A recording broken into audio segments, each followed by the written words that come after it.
Hello and welcome to All Four Wins Football. We're back again. It's another Monday night. And yes, it looks like we're just losing a person each week at the moment, but it's not quite the case. Poor old Freya, a little bit busy, but we are, as promised, going to be flying all the way around Europe in our 7-day roundup. And you will get the chance to talk about it with us after this.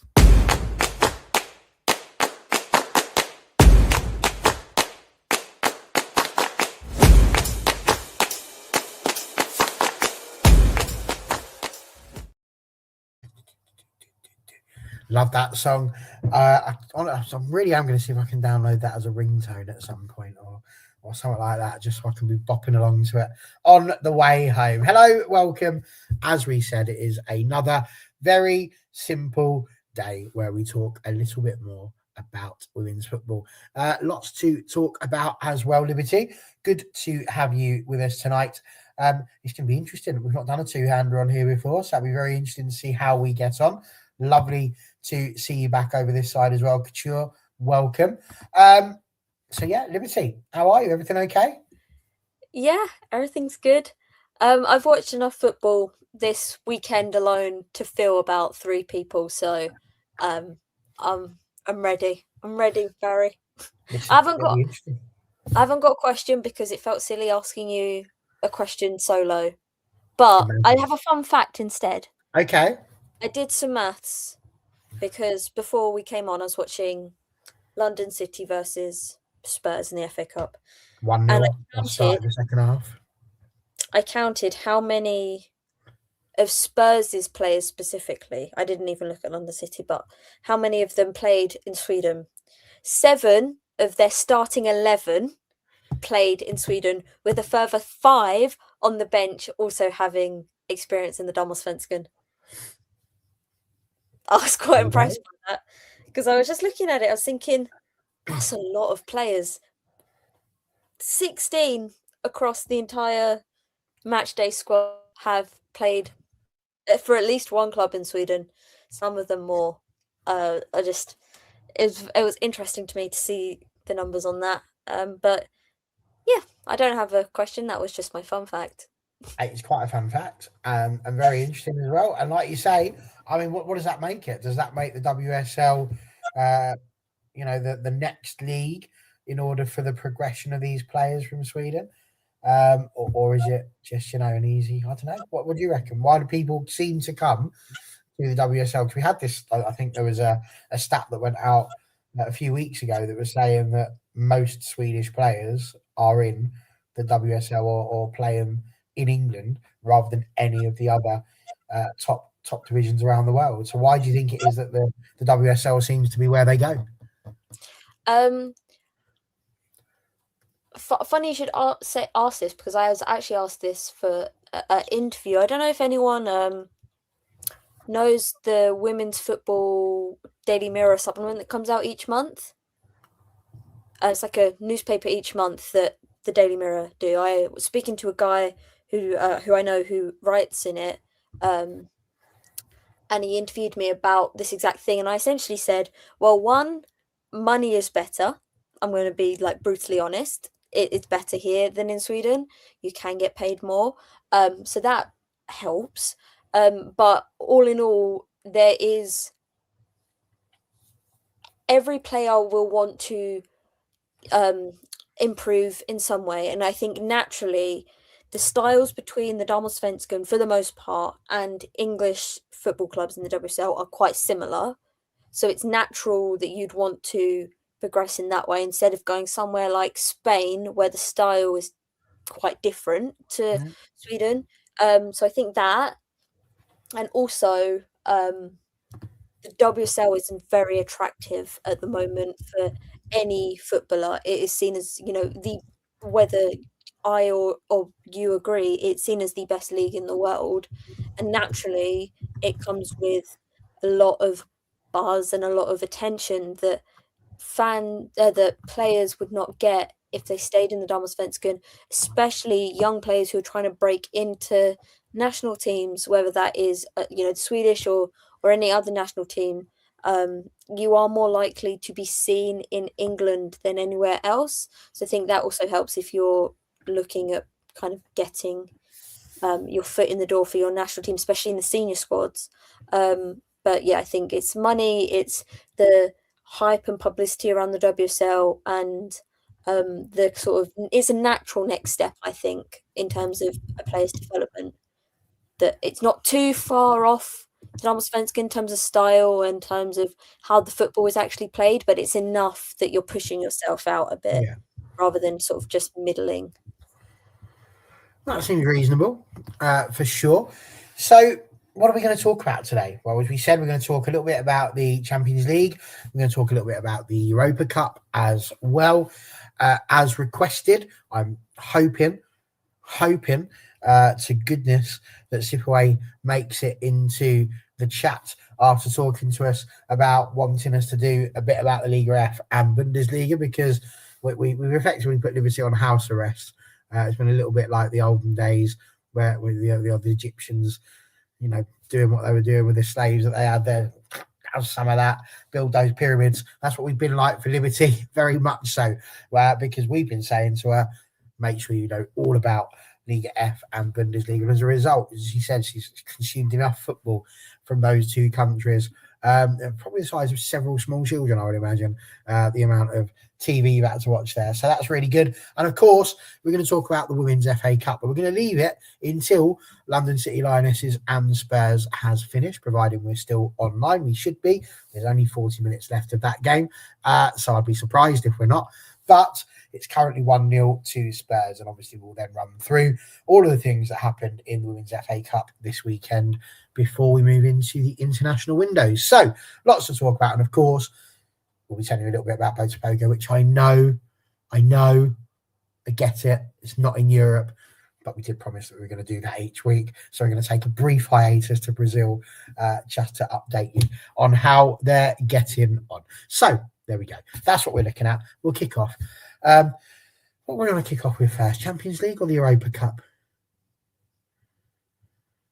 Just going all 6-7 on me there. I don't know. It doesn't matter to me, whatever you fancy, Barry. We might as well start at the top, right in with the big one.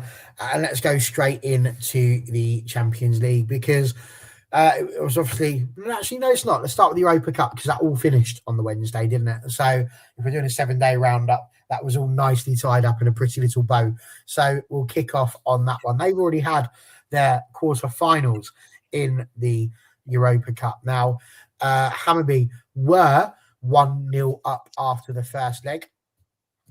As were, and it was 0-0, between Sparta Prague and Austria Vienna. Häcken looked like they were going to be through anyway. They were 7-0 up, went on to win 4-1, absolutely walloped Bilderberg, Breidablik over there. Eintracht Frankfurt were smashing Nordjylland 4-0. They won again 3-2 in their second one. So Häcken and Frankfurt will be playing each other in the semi-finals. So let's kick off with that as a match. Again, you love your talking about the joys of Swedish football. Häcken are a heck of a team, if they don't mind me saying. It's quite a good side. And in the nicest way, I'm probably going to get a glare here, but of the two semi-finals, that one I would suggest is probably the marquee one of the round, because Frankfurt and Häcken, probably the two biggest sides in the competition left. Well, she's having a go at me here. She's like, how dare you slander my Hammarby? But whoa, we've got more trophies than Häcken. Have you? Better team. No, but in terms of the quality at the moment, yeah, that is the two best teams left in the competition.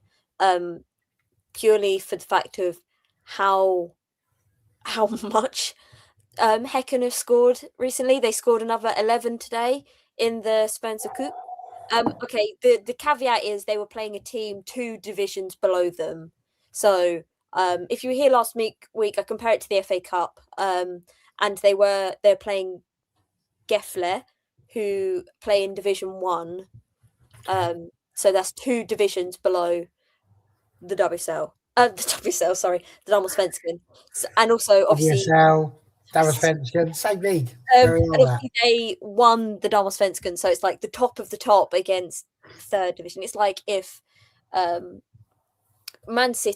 Chelsea played somebody from the FAWNL sort of thing. So yeah, that's why they won 11-0 this evening. But that's the beauty of Europa Cup, because they didn't get through in the Champions League, so they can play in Europa Cup. That's like why we've got it now, isn't it? But yeah, it's gonna be so good. I'm so excited, because I think Häcken obviously had a really good start to the season with the games in against Breda Blick. I'm going with that as my pronunciation. And I've then also obviously had a good game tonight and had a really decent pre-season under new coach Elena Sadiku.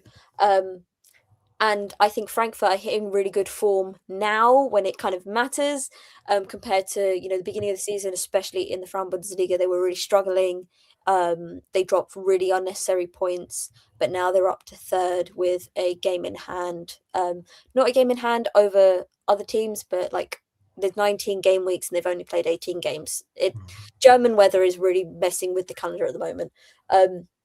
So I think it's going to be a really good game. I think it'll be a challenge for Häcken, because I think both the Europa Cup and today have been easy games for them.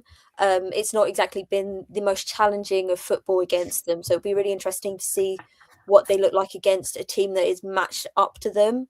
But at the same time, it'll be really interesting to see if either team can just go that extra mile to get into the final, because there was obviously a trophy on the line here for someone, and one of those teams does have to get to the final. I think probably both are going. They wish they had Hammarby side of the draw, because Hammarby obviously played Brann and Ajax before, so they had their harder games already. Then they had Sporting, and then they'll have Sparta Prague, and probably Häcken or Frankfurt, or both of them, are wishing that was them, because that is a significantly easier semi-final than going against Frankfurt or Swedish champions. The other semi-final will be Hammarby versus Sparta Praha, which is not as much of a spectacle, but still very good that either team will get to the final. Hammarby obviously have had a lot of change over the last 3 months since the season ended. I think, Sean said he didn't think Hammarby were going to get through against Sporting. Let's say that. Like, obviously he said on here he thought they were going to go out, and it did go to penalties, but across the two legs, Hammarby were the better team over Sporting. They had more shots on target. It was more of a fluke, the Sporting goal last Wednesday. But it goes. This kind of is what I was going to ask you about that, because actually you look at those two matches that you just mentioned there, Sparta against Austria Vienna. Now, obviously that went to extra time as well, and then just 4 goals in extra time. They didn't manage to score a single goal in 180 minutes of football, but then in the last 30, it's like goals for everyone. Goal for you, goal for you, goal for you. Let's go for it. The game you're talking about there with Hammarby, a really tricky one, because as you say, they were 1-0 up after the first leg, but Sporting come in and won their home fixture. And then gets into extra time, and nobody scores a goal from there, unlike London City Lionesses, who have just equalised against Spurs there, by the way. I know it's 2-1. Oh, no, they got ruled out. Sorry, I had a notification saying 2-0, but it's been ruled out. Sorry, Barry. Sorry. There you go. Well, I've got 1-1, yes. So go Van der Donk, I think, with the equaliser there. So that was quite a thing. I don't know how far behind I must be on that one, but there we are. That's where it seems to be. But yes, so Hammarby obviously making it into penalties, regardless of what happens, whether it be Sparta Prague or whether it be Hammarby.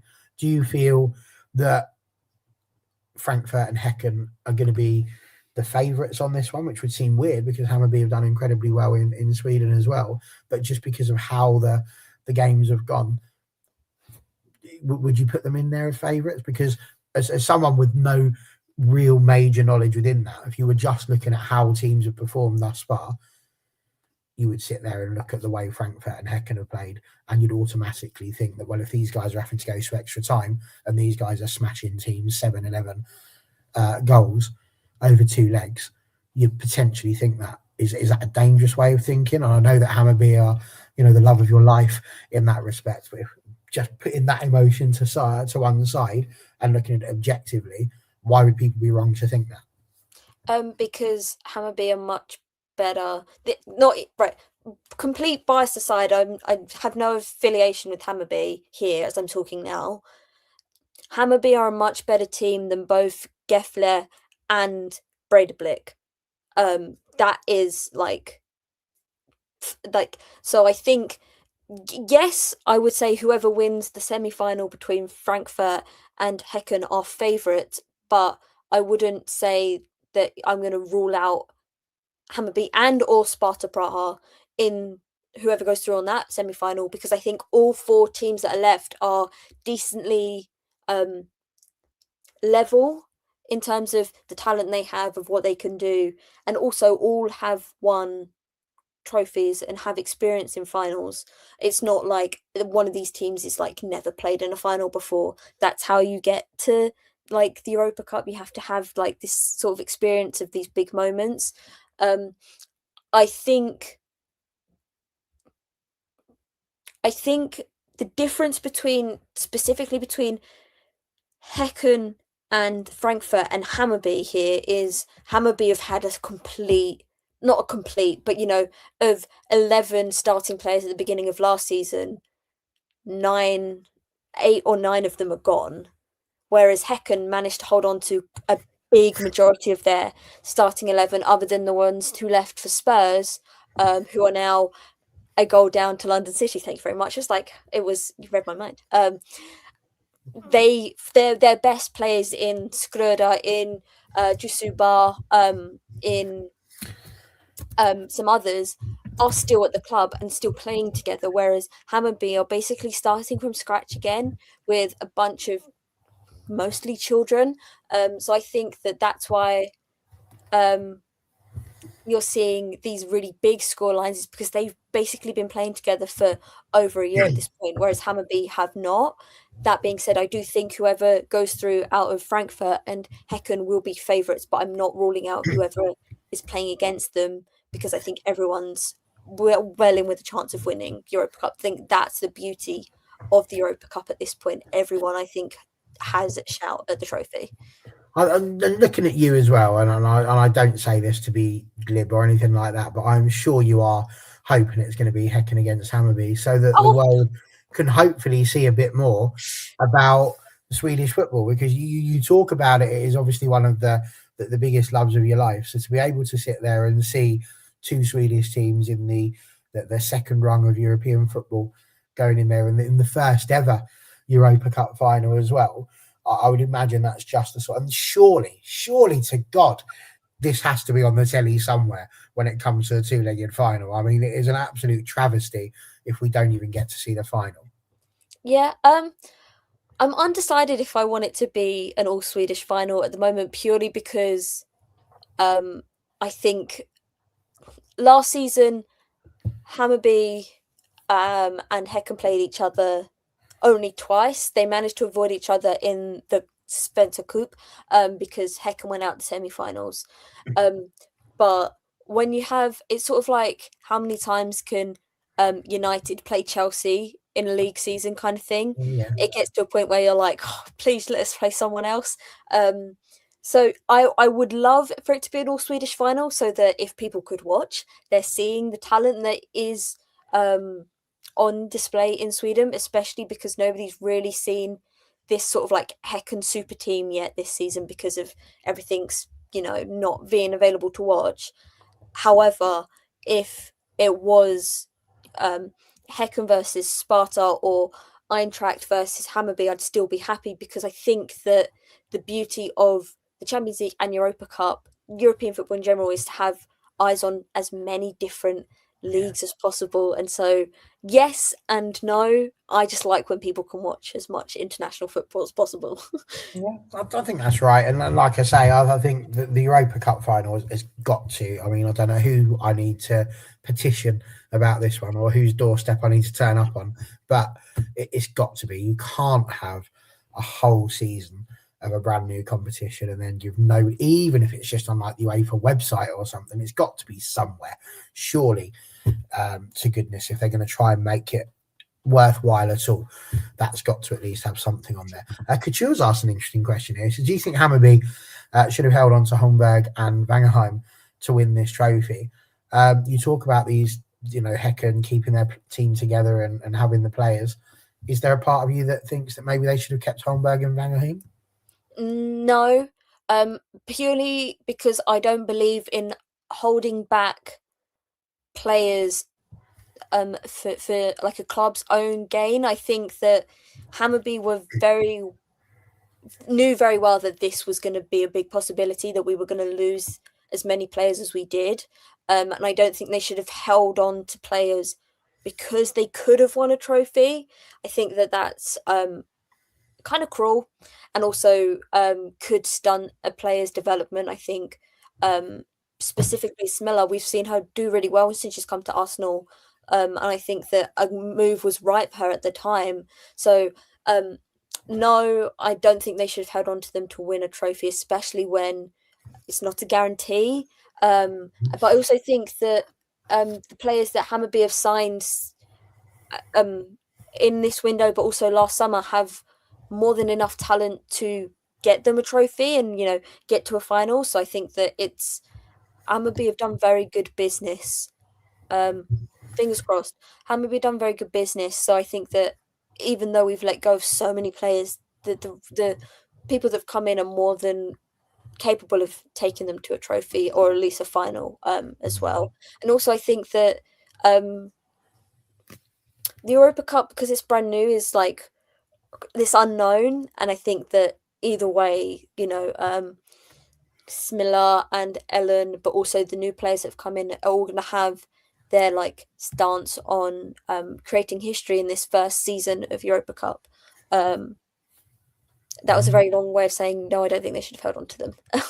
Well, I mean, listen, if you're Ellen Wangerheim, at the moment you're playing in the Champions League, so yeah, like both of them are playing in the Champions League. They can't complain. Like they're still playing in Europe. They've gone to really big clubs here in England. They're not exactly gone to like teams that are only playing in the league now. Like they've gone far. They're not a selling club because they don't sell that many players. Sorry, but neither of them can complain. Like if you're saying to them, would you rather play in Champions League, Europa Cup? I think they'll probably say Champions League. So yeah, I'm like it is also. We've got another question. There's a bit of a debate going on in the chat at the moment as to who the best Swedish player is currently, and this is what we'll finish our Europa Cup chat with. But Couture Criminal has said, surely Natalie Bjorn, not at all biased there in that particular answer. Uncle Dub saying Julia Zagotti-Alba, and I've got to say that as a United fan, I'm fully with you on this one. But he's also mentioned Felicia Schroeder. So yeah, that's the big ones. Who would you pick? With these types of questions, I always go current form. Who's playing best at the moment? And this season, that's been Zagotti-Alma. I think that her coming to United has been the most genius move I think I've seen a player make. It's like she's come alive again. I think that that's been brilliant for her. But outside of the suggestions already, I'd also say Angeldal at Real Madrid. We'll talk about them in a bit. But I think she's also been steadily very good for both club and country for the good part of 18 months. And I think she's somebody who does not get as much chat about because she does play in Spain. But yeah, I'd also throw Flipper Angeldal in the hat as well, because I think she's been very good for a consistent amount of time. And if Natalie Bjorn wasn't injured, she'd also be very much in with a shout, but she's injured at the moment. So yeah. There we go. Well, it's still 2-1 over in London with the London City Lionesses. I've just spotted as well. They've got a band, and a band at the football is not my favourite thing in the world, but the outfits they're wearing are stunning. I look like they should be on Strictly Come Dancing. It's amazing. I love that. Absolutely love it. Sparkle and shine. That's what we like to see. Right, the Champions League, the elite European competition of the two as it stands. As it stands, as if that would ever change. It is the premier European competition. That is the way that it works. And they've made it into the quarterfinals, which will be kicking off on the 25th of March, again over 2 legs. We've had the knockout phase. There were 4 games that were played there. Obviously, there were 4 teams who did not need to worry their pretty little heads about such things, with Bayern Munich, Barcelona, Chelsea, and Lyon being the top 4 sides in the league phase. As a result, it meant they will not only play the away game first and obviously have the second game at home, but they did not need to take part, as I say, in the knockout phase. But there were 4 teams that did. Manchester United overcame Atletico Madrid 5-0, which was pretty good for a maiden voyage in the knockout phases there. Pre-FC got bopped by Real Madrid 5-2 in the end on aggregate. Leuven were spanked by Arsenal there, 4-0 and 3-1, which is 7-1 for those who are using quick maths. And Wolfsburg defeated Juventus 4-2 after a 2-2 draw in the first leg. So that's the teams that have made it through, which has given some pretty tasty ties, I think. I'm going to start off with the more European of fixtures, and then what we'll do, and we'll see if this works, Liberty. It might not work entirely, but we'll move into the all WSL tie, and then hopefully by that point the FA Cup will be just about finishing, and we can transition smoothly into the FA Cup talk before moving off back into Germany and Spain. So with that in mind, let's move immediately to what potentially, well, we could go the other way because there's an entire Spanish thing there. Oh my, let's go Wolfsburg Lyon, and then that way it'll give me a chance to sit here and think about where we are going to go with that. But I mean, 2 very, very big teams in the history of the Champions League. I believe they're both teams that have won it before, which is, always a good accolade to have. Wolfsburg beating Juventus, as we said there, showing that they are a very, very, very good side. But Lyon, just incredibly good in France as well. That seems to me to be a really interesting tie. And I think everybody would put Lyon as the favourites, naturally, especially finishing within the top 4. But Wolfsburg, very much as you were talking about in the Europa Cup, not a team that you can just write off. Lyon will need to be at their absolute best for that. Yeah, I think out of Wolfsburg and Juventus, Juve were probably the better team across the 2 legs, but they just couldn't finish their chances. Whereas Wolfsburg took their 2 chances in the second leg and got the goals and won. A very big game from Stine Johannes in goal for Wolfsburg. If anyone saw me last week criticising her on Twitter, I am a universal jinx, and it does happen to me specifically all the time. She hadn't kept a clean sheet since the beginning of November / maybe October, one of the 2, and then she keeps a clean sheet against Juve and then concedes 4 to Bayern. We'll talk about that later. But I was criticising her being called up for the Germany squad, and then she kept a clean sheet, and I was like, you know what, fair enough, mate.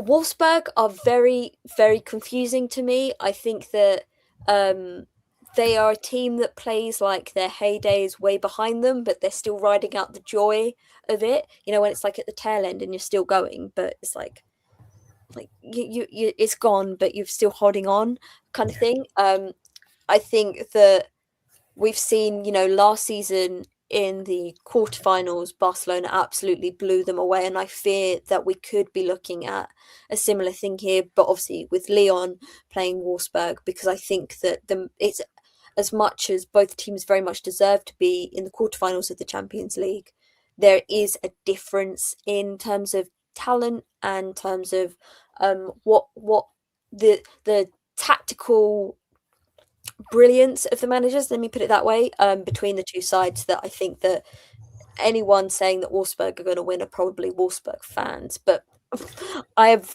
friends who are Wolfsburg fans, who are saying, "No, mate, we're already expecting to lose and lose heavy, don't worry about it." Um, but yeah, I think that I say that, and then you look at who they've just played, who's Juve, who drew 3-3 with Lyon in the groups in the league stage. So maybe that there is a big surprise here, and Lyon are way off their game, like we saw. The last time they lost a game was the Arsenal semi-final last season, and they were way off it then. So maybe they're due another one of those, and none of us are going to realise it until it happens. But yeah, I think that Wolfsburg are a club that are probably past the heyday a little bit, but it's going to be an interesting game for sure. I think it will. I mean, they don't look like they're going to necessarily cause any problems. They're not putting up any trees, and as you say, we'll get to the Bundesliga in its entirety for towards the end of the show. But I mean, they're 14 points off of Bayern in the league. They're definitely the second best side in Germany at the moment as it stands, and so yeah, I think Lyon 100% should be looking to get across the line on that one, and like you say, possibly comfortably. But again, they're just, it's one of those tricky things. I think when you hit this point of the competition, pretty much anything could happen. We've also got the Liga F, and as we mentioned with that one, a huge match. And there's plenty to talk about on this fixture as well, because we know that Barcelona, again, one of the sides that finished in the top four, have been drawn against Real Madrid. Now, Real Madrid, as we say, had to beat Paris FC, so that was Spain against France, and Spain came out on top. But it was, I mean, the second leg for them was much more comfortable than the first. That finished 3-2. It was a tight one. Second leg, Real Madrid doing everything they needed to do. Completely agree with this point as well, by the way. But very interesting to see how Real Madrid have done. Now, when you get to the Liga F again, we'll talk about that a little bit more as well. But Barcelona, as expected, are well clear of Real Madrid. They're 10 points. So domestically, Barcelona have got the edge. They've also got the edge in terms of the fact that they've been the better side in Europe so far this season, hence finishing within the top four. But this has got to, you would think this is going to add a little bit more pizzazz to the tournament. The fact that it's Real Madrid and Barcelona, you would think that Real Madrid would really want to cause Barcelona problems.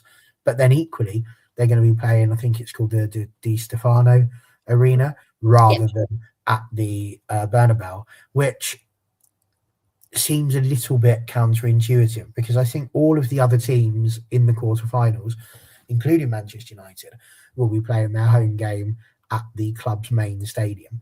But Real Madrid have chosen not to. Now, I know that you weren't particularly delighted about that in the first place, but why do you think they've made that decision? Because part of me wants to sit there and believe that they're thinking, well, getting Barcelona into a smaller stadium will put them off their game a little bit and make it a little bit harder for them. And there is an argument towards that. But the other argument to that is that it's really not that deep for Real Madrid, and they just didn't want to stick them into the main stadium. And it's impossible almost to tell what the correct answer is to that. So why do you think that Real Madrid chose not to use the Bernabeu on this one? And can you see any way in which Real Madrid get past, again, an ominous-looking Barcelona side? The Real Madrid president, Florentino Perez, a couple years ago, very publicly said he will not open the Bernabeu to the women's team until they win a trophy. He very publicly said that. I promise you can find that online. It is not a hidden thing. He said that. He said they will not play in the Bernabeu until they win a trophy. The thing is, his investment in the women's team does not equal that of a team that's going to win a trophy anytime soon, when you consider the level of investment in the last 10 years that's gone into Barcelona. That in itself is an issue, and women and anyone, full stop, end of, does not need to earn the right to something like playing in the main stadium. They should just be given that because you also own it. But when you are a team like Real Madrid, who are, top 3 franchise in football in the world, I'd say top 3 with PSG and Man United and Real Madrid in my 23 years of life have been the biggest franchise, the biggest names of football. Those 3 clubs, easy. But you will not open the doors to the Bernabeu until they win a trophy, but you are not equaling that to make them win a trophy. The De Stefano I've been to. I've been to El Clasico there actually, Barcelona won. It's a very nice ground. It is very modern. It's quite like sleek and sexy kind of vibes. Like it's well built. It's really nice, but it's not the stage for a quarter final of the. That's the only way I can describe it. It's not like a non-league English ground. It's like purpose built. It's like really I nice. think what I'm getting there is that if the World Cup was held in Spain, this would not be one of the chosen stadiums. No, not at all. The pitch is bad. We saw, after a bit of rain, it doesn't handle it very well. It's not a great. It's a nice stadium. It's a nice like grounds. The pitch isn't great. The thing is, Real Madrid at this point have only ever won one game against Barcelona, and that was last season in a very big fluke where, ironically, somebody who's scored tonight, Jana Fernandez, scored a goal that was wrongfully ruled out, and Real Madrid were able to win. But the thing is, the competition between Real Madrid and Barcelona is not as it's not as level as a Chelsea and an Arsenal or United and City in terms of the like directness. Like yes, Real Madrid are the second best team in Spain, but they are still way behind Barcelona. And I think that I've had Real Madrid men fans on Twitter telling me this week that they do need to earn the right to play at the Bernabeu, but they don't need to do that. You own the club, just open the doors. I think the difference is Barcelona are opening the Camp Nou for this game, for their home leg, for the first women's game back at the Camp Nou since the renovations.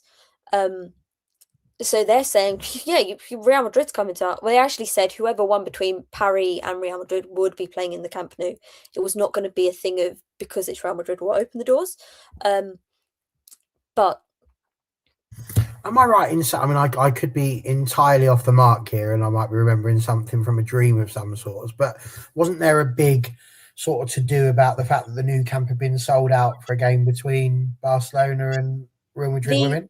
The last time that these two teams met in the quarterfinals of the Champions League, the Camp Nou sold out 90,000 fans.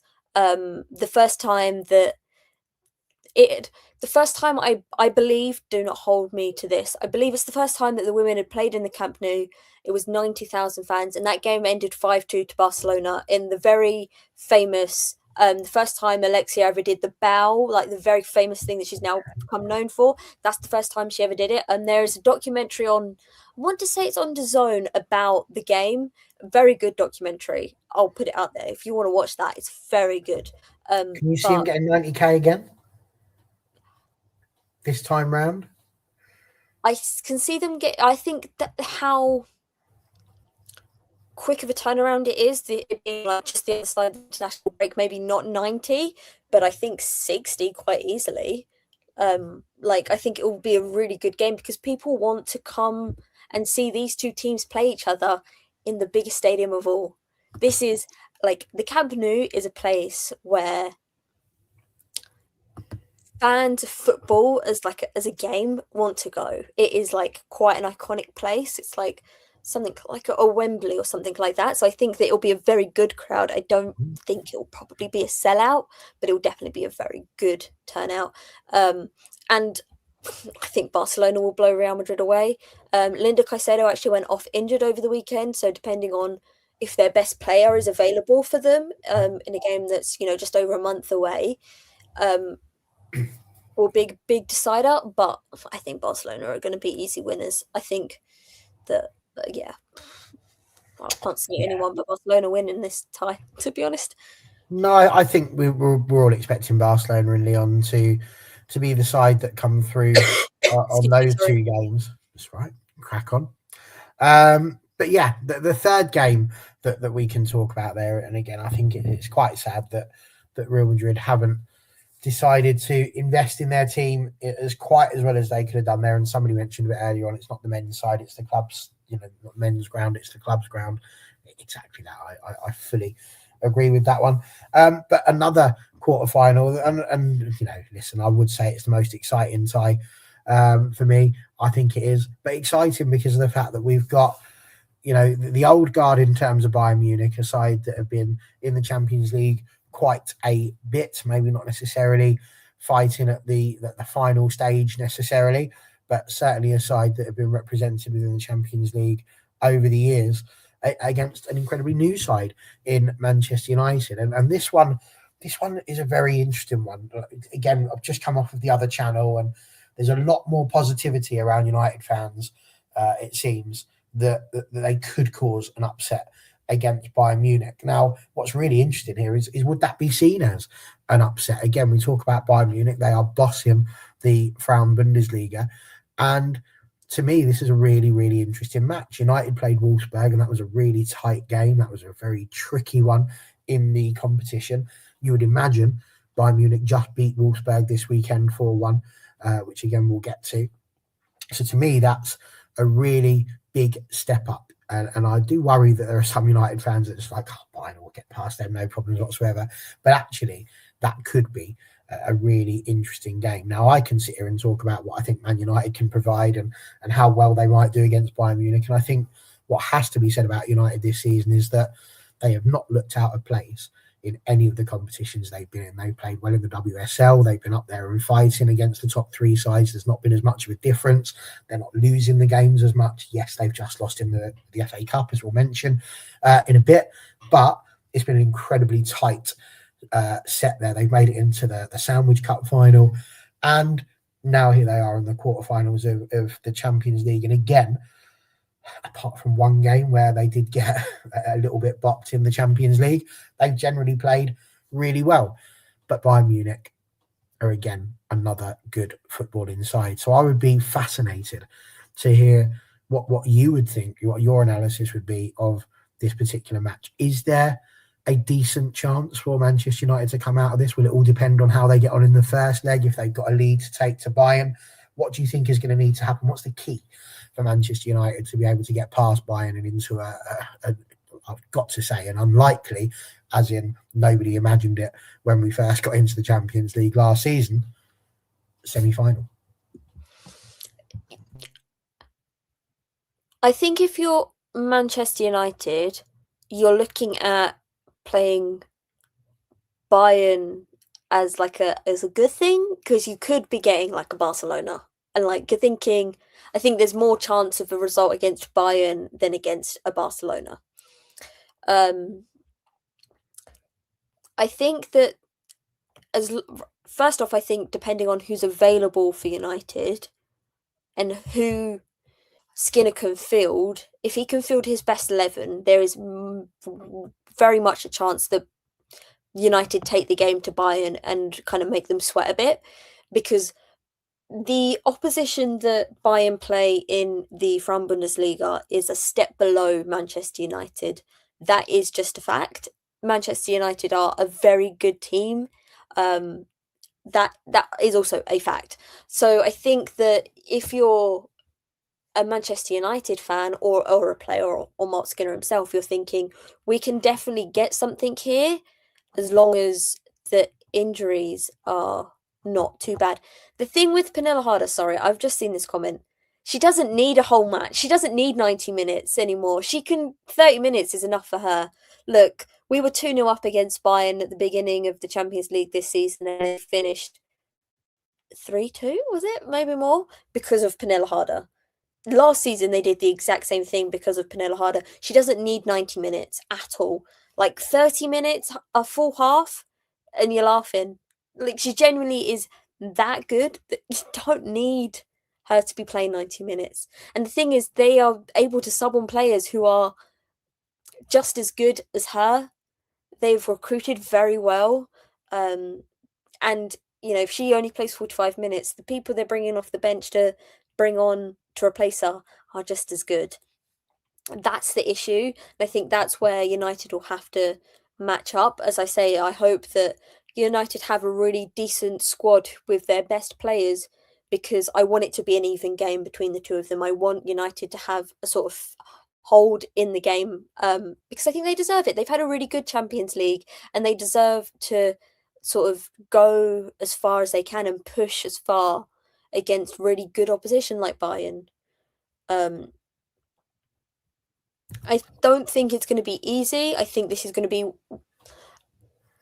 one of United's harder games this season. Like, naturally, it's quarter-final of the Champions League. It's not going to be easy games. But I don't want to rule them out and be like, Bayern are going to blow them away. That on their day, United are a very good team. And I think that even, we'll talk about the FA Cup, but even yesterday, I thought they were a very good side who took the game to Chelsea and got unlucky in the end, personally. So I think that as long as they are themselves, they aren't sort of scared by the occasion, then why not? And also, the ability to feed off the fans in Old Trafford, to have a backing of the fans in the big stadium is also going to help, because that is a thing that I think that people don't realise has as much impact as it does on players. Do you think the fact that it's going to be at Old Trafford is a positive or a negative? Because I think at United, when you watch Arsenal, they fill out the Emirates a bit more. You're getting 40, 50,000 quite regularly. At United, it's very up and down. Now, they had a good attendance against in the midweek. Completely forgotten who they played. It's gone out of my head. Atletico Madrid. There we go. It's because I'm watching London City and Spurs. And all of a sudden I'm like, which team am I talking about? You started talking, you didn't know what you were going to say as your sentence. But in that game, 4,225, I think it was what they had in the end. And that's not a bad turnout for a Thursday evening, in Lee. But the fact it's going to be at Old Trafford, the attendances generally are bigger. It's going to be a 5-figure attendance. But do you think that makes a bit of a difference? They've gone from the enclosed confines of Leeds. Do you think they would have had a better opportunity at giving, again, as we were talking about with Real Madrid, bringing Bayern to a small enclosed stadium where perhaps the atmosphere would be a little bit more, I don't want to say intimidating because it's not exactly Turkey at Galatasaray, but a little bit harder, a bit closer to the action, whereas at Old Trafford it's a little bit further around. The acoustics maybe aren't going to be as great. The voices don't necessarily carry around the stadium as much as they could do. About 35k at least, which is it's not disrespectful in that respect, I don't think, in terms of what they get, but the atmosphere is different at Old Trafford than it is at LSP. Do you think that's going to be a negative for them, or do you think it's a positive in the same way that it has been for Arsenal getting them at the Emirates? Because actually, the more games there are at the main club stadium, the better the attendances tend to be, and it will grow organically from that. What do you reckon?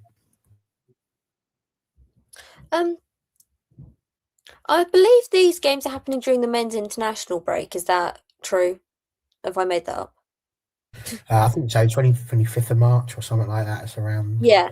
So if there's no other football for the people of Manchester to watch, they're probably going to go out and see a quarter-final in the Champions League. So first off, I think that the attendance will be decent. Especially because Munich are quite a big name in the world of football. We'll go and watch them. We've got nothing else to do with our midweek.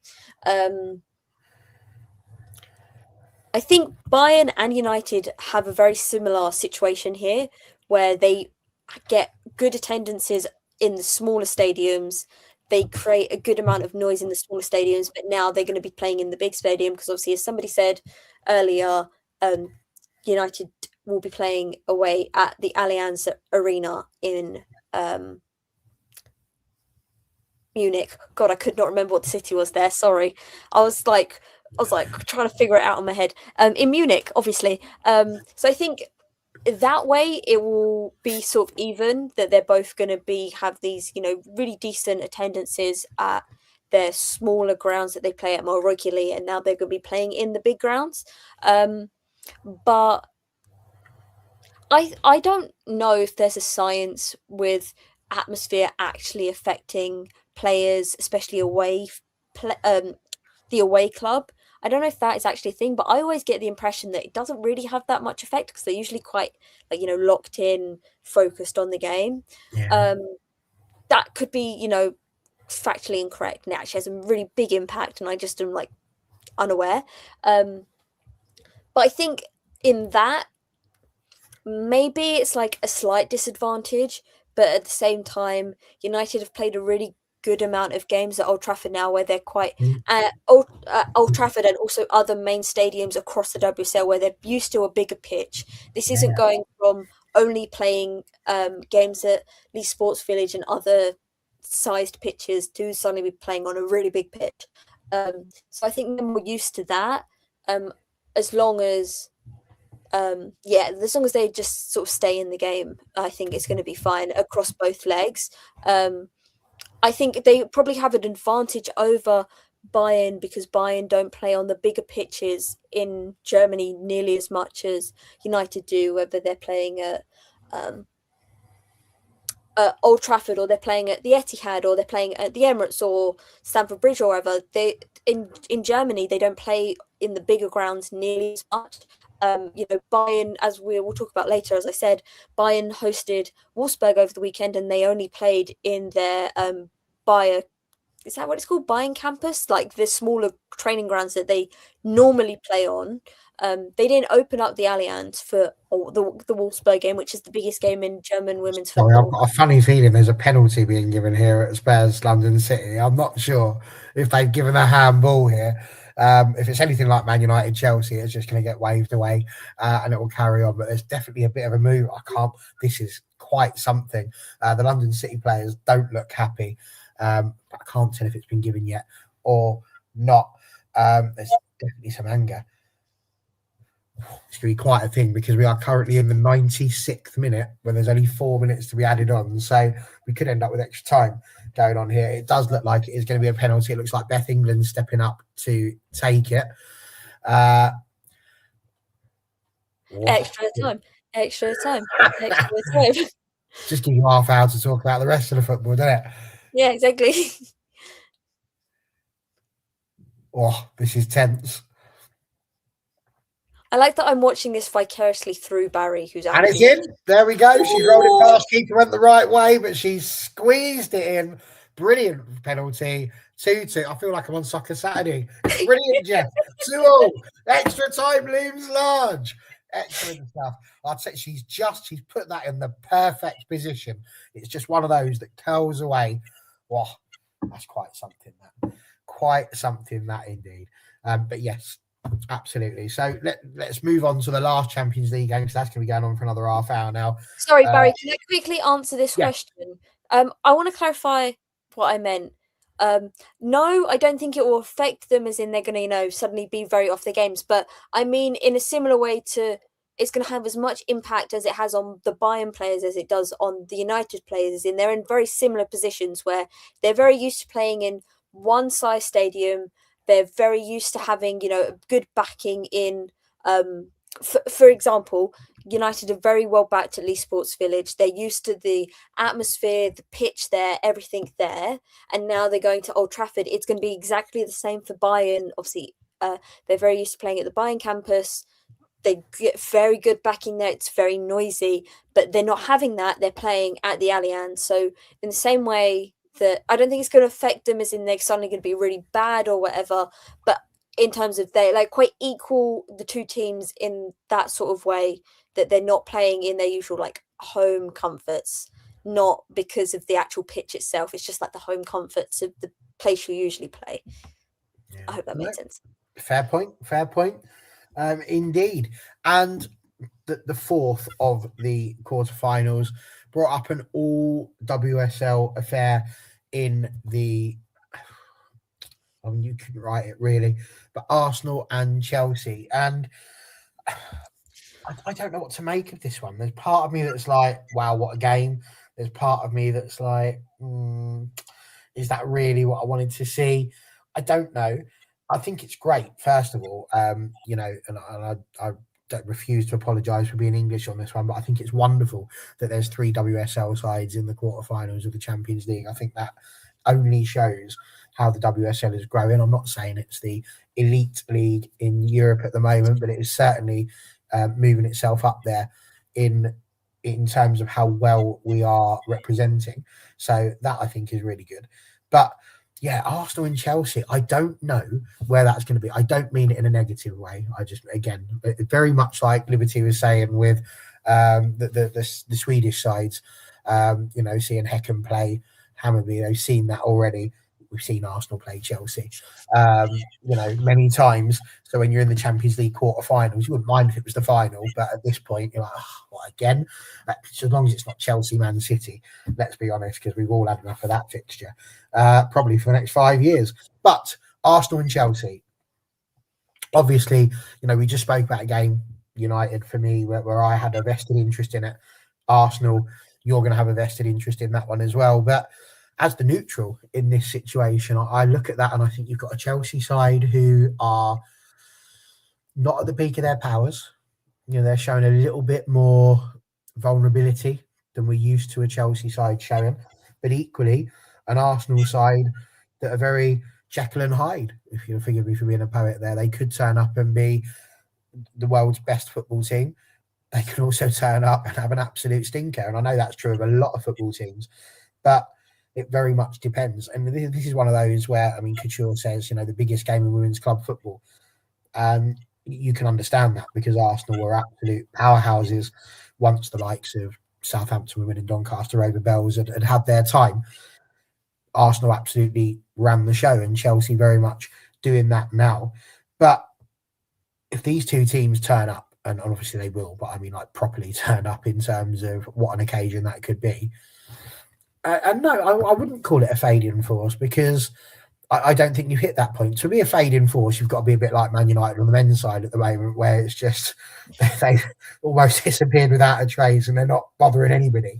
I don't think you're in that situation. Yes, there's going to be a bit of a sort of a transition for where you are at the moment, but I don't necessarily sit there and believe that Chelsea aren't going to be back anytime soon. And that's the difference, I think, with the likes of Chelsea. No, they're not going to win the league this year. It's Man City. I think we all have accepted that's how that's going to be. But it doesn't mean, as we saw, a fading force, but you still got the win in the FA Cup. So, that there's still grit and determination within that side and the ability to grind out a win. It just maybe is not going to be a 6-0 like it often has been. So this could be a really interesting match. I think a very good Arsenal side turning out against a very good Chelsea side. This could be the tie of the round because we could get an incredibly good football match. But if one of the teams doesn't turn up as well as they could do, it almost gives like a false premise, really, of what the WSL is all about. Where do you see this one going? Because Chelsea were the side that finished within the top 4. They were the side that didn't need to play another game. Arsenal did, but they dispatched Leuven quite easily. Do you feel confident with Arsenal going into this game? You are the European champions, but Chelsea were, of course, the domestic champions. Where do you see that one going? Confident? Yes and no. In terms of, I'm always confident in my team. I don't think that there's much point being a football fan if you go into a game thinking, oh my God, we're going to lose like 100-0. Like even the Barcelona final last season, if you ask literally any of my friends I spent the beginning of the day with, I was saying, why not? Why can't Arsenal win? Because I personally don't see in my entire life being like going in and being like, oh my God, we're going to lose today. I think this is going to be a real test of the managerial side in this, in terms of, obviously at the Emirates, at the end of last year, it was a 1-1 draw. Realistically, that's the dread. Both. Yeah, but I'm not the rest of I'm just one person. That's just how I feel about football in general. When we look at the games that have already been played between these two sides this season, obviously Arsenal won quite well at Stamford Bridge, despite Chelsea having very good moments. It was just sort of the day where they tried, but it just wasn't happening in terms of getting the goal, the ball in the back of the net. And then you look at the Emirates game, and as much as it was very much marred by refereeing decisions, I think the first half Chelsea were the better team, but then the second half Arsenal were the better team. So I think we're going into a fixture where both teams have shown very well against each other this season. And it is just who out of Slagers or Bompastor gets it right on the day. That being said, Chelsea will have hurt feelings because of the Stamford Bridge game. I think if it was the other way around and we'd won at Stamford Bridge at the beginning of the season and then drawn at the Emirates in January, maybe they wouldn't be as hurt. But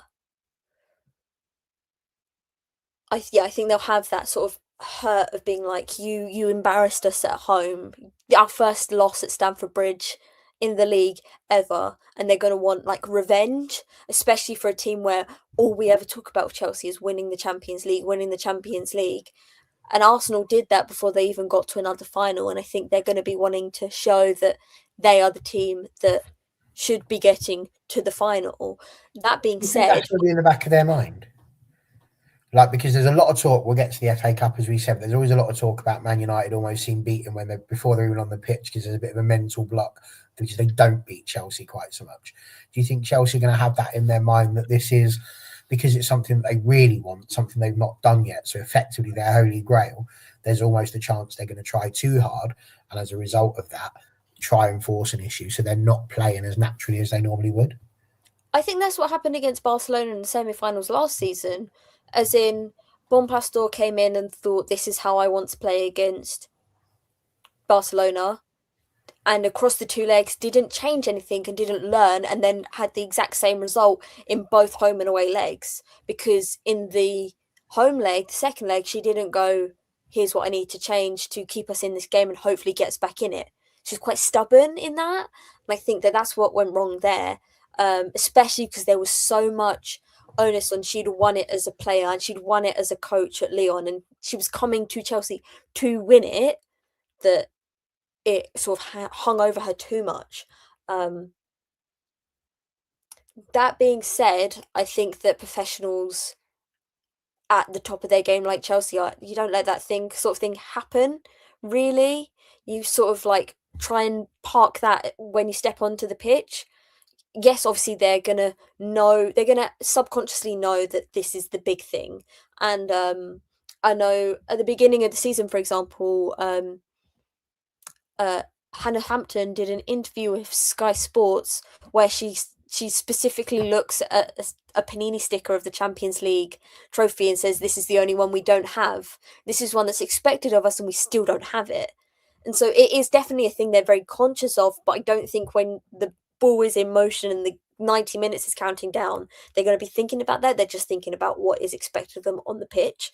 And then obviously the opposite, you can say the same about Arsenal. They're the team that won it last season. They're the team they're expected to try and go back to back in ways that only Barcelona and Lyon have done. Is that going to be... Yeah, I think within that there's a difference. I do think there's a difference because Arsenal have done it. They've crossed that line before. And so because they have, you can almost, we talk about this lower down in the pyramid, but having players that have been there and done that have won the league, it's just that simple thing of we've been there and done it. Chelsea, their players have won across everything, World Cups, they've won European Championships, they've won all of those sorts of things. But as a team, it's that one thing they've just not managed to do yet. And so because they haven't, it's almost like that mentally, it's not like you don't know how to do it, because you do, you need to win, but it's so much easier to say than it is to do. So I think Arsenal, have got the edge mentality wise because of the fact they've been there and done it. I don't think they'll be walking in there feeling, like the game's already done in any sense of the word. But I do think mentally Arsenal have got the advantage, but Chelsea potentially have it in terms of the fact that they are still a powerhouse of British football that's going to require a lot of beating. So I think mentally you're probably in with more of a shout there. I think when you get to a game as evenly matched as Arsenal and Chelsea are, because no matter how we look at it, it is a very evenly matched team. They are two top teams in both England and in Europe as a whole. That it just depends on who turns up on the day, which managers got it right tactically more, who's just got that extra 1% on the day. Liv Smith on the wing, Russo, and then bring on Steiner. I think against a Chelsea. I think that the reason why Liv Smith started against City because Steiner wasn't available, and then it worked really well, so we kept it going as long as we could. But I think that against Chelsea, it'll be Russo starts, Steiner is the sub, and Liv will start on the wing, especially if Beth Mead is unavailable still. I also think that other than Manchester United and Bayern Munich, there's one. You mentioned the league table at the end, how Chelsea went straight through and Arsenal had to play the extra leg. There was 1 point between Manchester United and Bayern Munich at the end of that league phase. There was 2 points between Chelsea and Arsenal. So it's not like, Chelsea finished in the top four and Arsenal were down at the bottom. Arsenal finished fifth out. Like, they missed it by a single point on Bayern. So I think that that it's not as drastically different as maybe a league table situation like that looks. Because obviously, if you're saying a team plays the extra leg, obviously you're thinking they're so much worse. But actually, Arsenal had a really decent league stage other than the Bayern game. They the Lyon game as well. Like, we were like decently in the game. It was not like Lyon blew us away, but it was like that. Just like the Bayern game is what really hurt Arsenal in the end, and is the reason why they didn't finish in the top four. Yeah. So, you know what? For me, it's just nice. It's just nice to have a bit of skin in the game at the quarterfinals of the Champions League. It's a delight. Whatever happens, whether United go through or not, to still be talking about it and thinking, "Oh, hang on a second, my team's got a chance there," is wonderful. So, listen, Europe's looking very, very good. Very quickly, we said that we think Lyon and Barcelona are going to go through. So, United, Bayern, who do you expect to be in the semi-finals? Who are you going for? Bayern, but I think it'll be very close. I think it'll be like a 1 goal between it kind of thing. And Arsenal, Chelsea, who do you think's going to get there in the end, objectively speaking? I don't even know. Like that's the thing.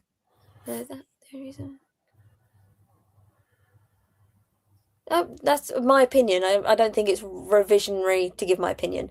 It's like, sorry, Uncle Tony, but like my opinion is not always the same as yours, and like my opinion is that we were decently in that game. Arsenal and Chelsea.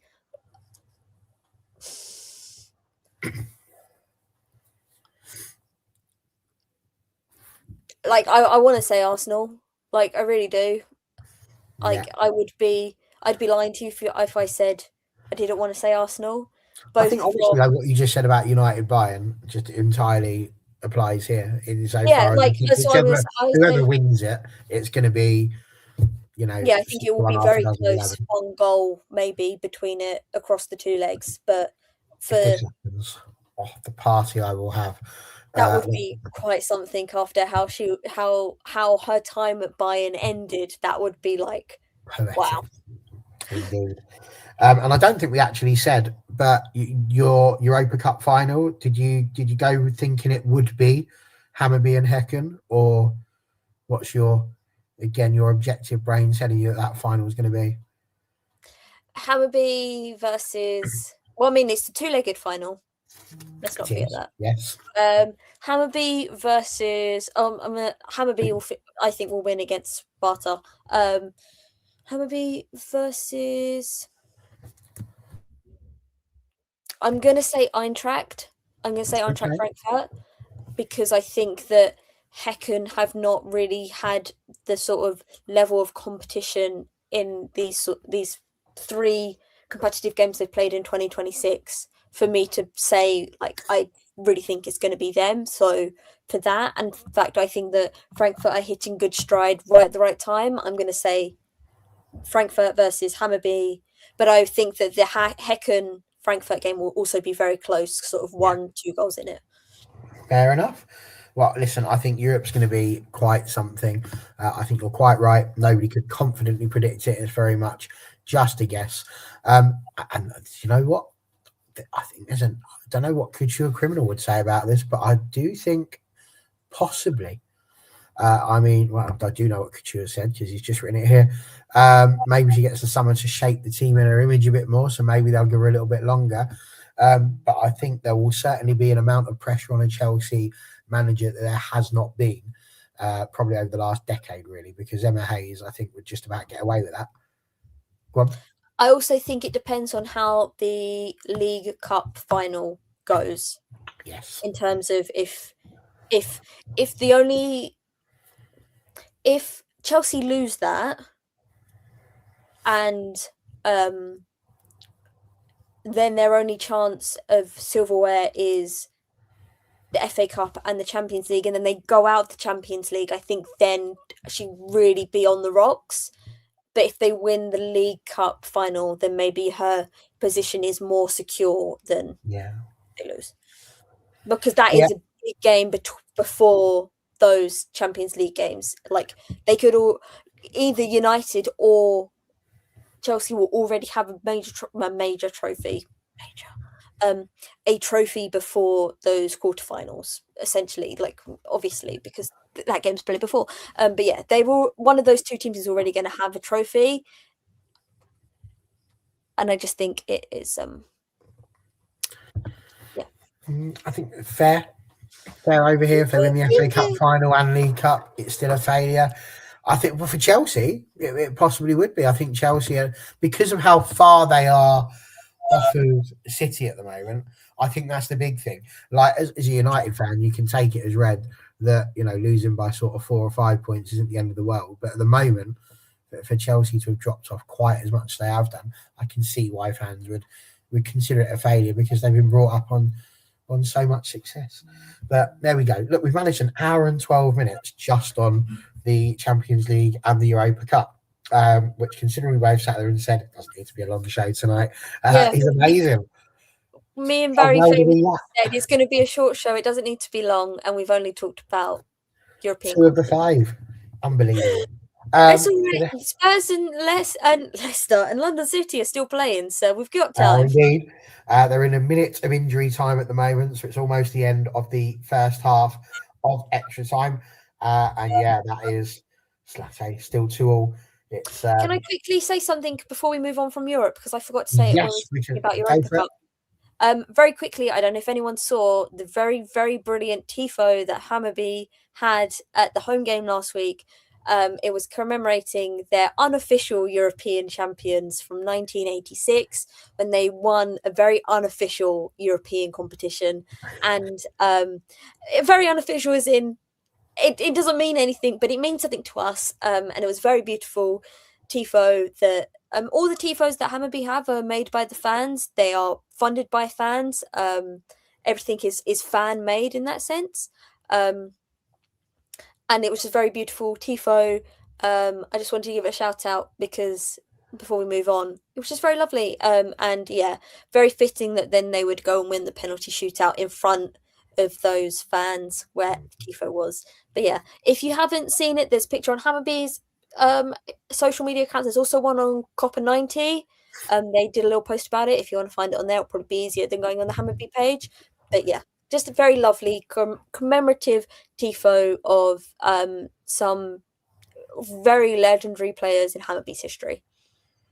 Thanks. No, very good. It is giving me shades of, you know, when teams win their pre-season friendly competition and they're like, yeah, we won a trophy. We won the Emirates Cup. Exactly that, right? The London City boss has just been to go and have a chat, I think, with the it might be Martin Ho, actually. Now I look at it, because the London City boss is looking quite happy talking to his people. But yeah, I think Martino's just been to have a word with the referee. Didn't look happy. That's what happens when you leave United, Martin Ho. You don't end up smiling. So there we go. Right. We're going to move on to, and I'm devastated that Sipaway didn't come in considering she wanted us to do this. But there we are. Such is life. Hopefully she'll see it on the replays. But Liga F and the Bundesliga, and then we will finish with the FA Cup chat in a bit. But there's not a huge amount, I suppose, really, sort of run through. Let's kick off with Spain. We were just talking about them, Liberty, in terms of Barcelona and Real Madrid. Barcelona topping the table, 60 points. They've only lost one game all season. They've scored 94 goals, only conceded 5. They are just dominating that division in a manner that it feels illegal, really, if we're being honest. Real Madrid, like I say, 10 points off of that. In context, they've only scored 49 goals, so it's the same digits, just the other way around, but conceded 14. So it's a little bit mad. They're both on 5 wins on the trot in terms of the top 2, and I suppose really they're not going to. There's not even a big difference between Madrid and Sociedad, but then obviously Tenerife 9 points. 11 points behind Sociedad. So there's not even really a bit of a fight to get into those top 3 positions for Europe. So in terms of the way the league is set out at the moment, it looks very done and dusted. The bottom has got Levante and Alhama and Logroño. I said that wrong because there's a thing above the end. I don't know what that end does. But the side that just above Alhama are on 10 points. So there is a little bit of excitement going on for the relegation. But yeah, not really. I mean, people talking about not wanting to watch it in terms of jeopardy. There's maybe not much jeopardy going on it at the moment. But results-wise, still a lot to look forward to. Madrid, not the real one, the other one, won 5-0 against Alhama. So there's some big results that you get sometimes. I'll try it again. Logroño, them. They were in a 5-goal thriller against Levante Badalona, 3-2 there as well. Barcelona only beat Granada 2-0. So there's still some tight games. Sevilla had a player sent off and still managed to beat Atletico Madrid 2-1. So although there may not be the jeopardy of whether they're going to finish top or whether they're going to make it into the Champions League spots at the moment, there is still a lot going on around Liga F that is incredibly exciting, I think, and even insofar as the Golden Boot race. I mean, Eva Pajor, someone who I'm sure you're going to bring up at some point in this, and Claudia Pina, obviously fighting for the Golden Boot as well. So lots of stuff happening in Liga F. So have you got a bit of a case to be made? Because, when people are saying we don't get the chance to look at Liga F too much, it's mainly because there's not that many stories in terms of, look what's just happened in the title race of Spain. So it gets knocked off by the likes of the A-League not, doing what it's doing, and the WSL being as competitive as it has been, and Man City taking over from Chelsea and all of those sorts of things. But can you state a case? I know you've tried it before as to why Liga F would still be an exciting league to watch, even in its current format at the moment. Yeah, I think that, as I said the other week, I think you have to just look below Real Madrid and Barcelona, and that's where the real stories lie in Spain.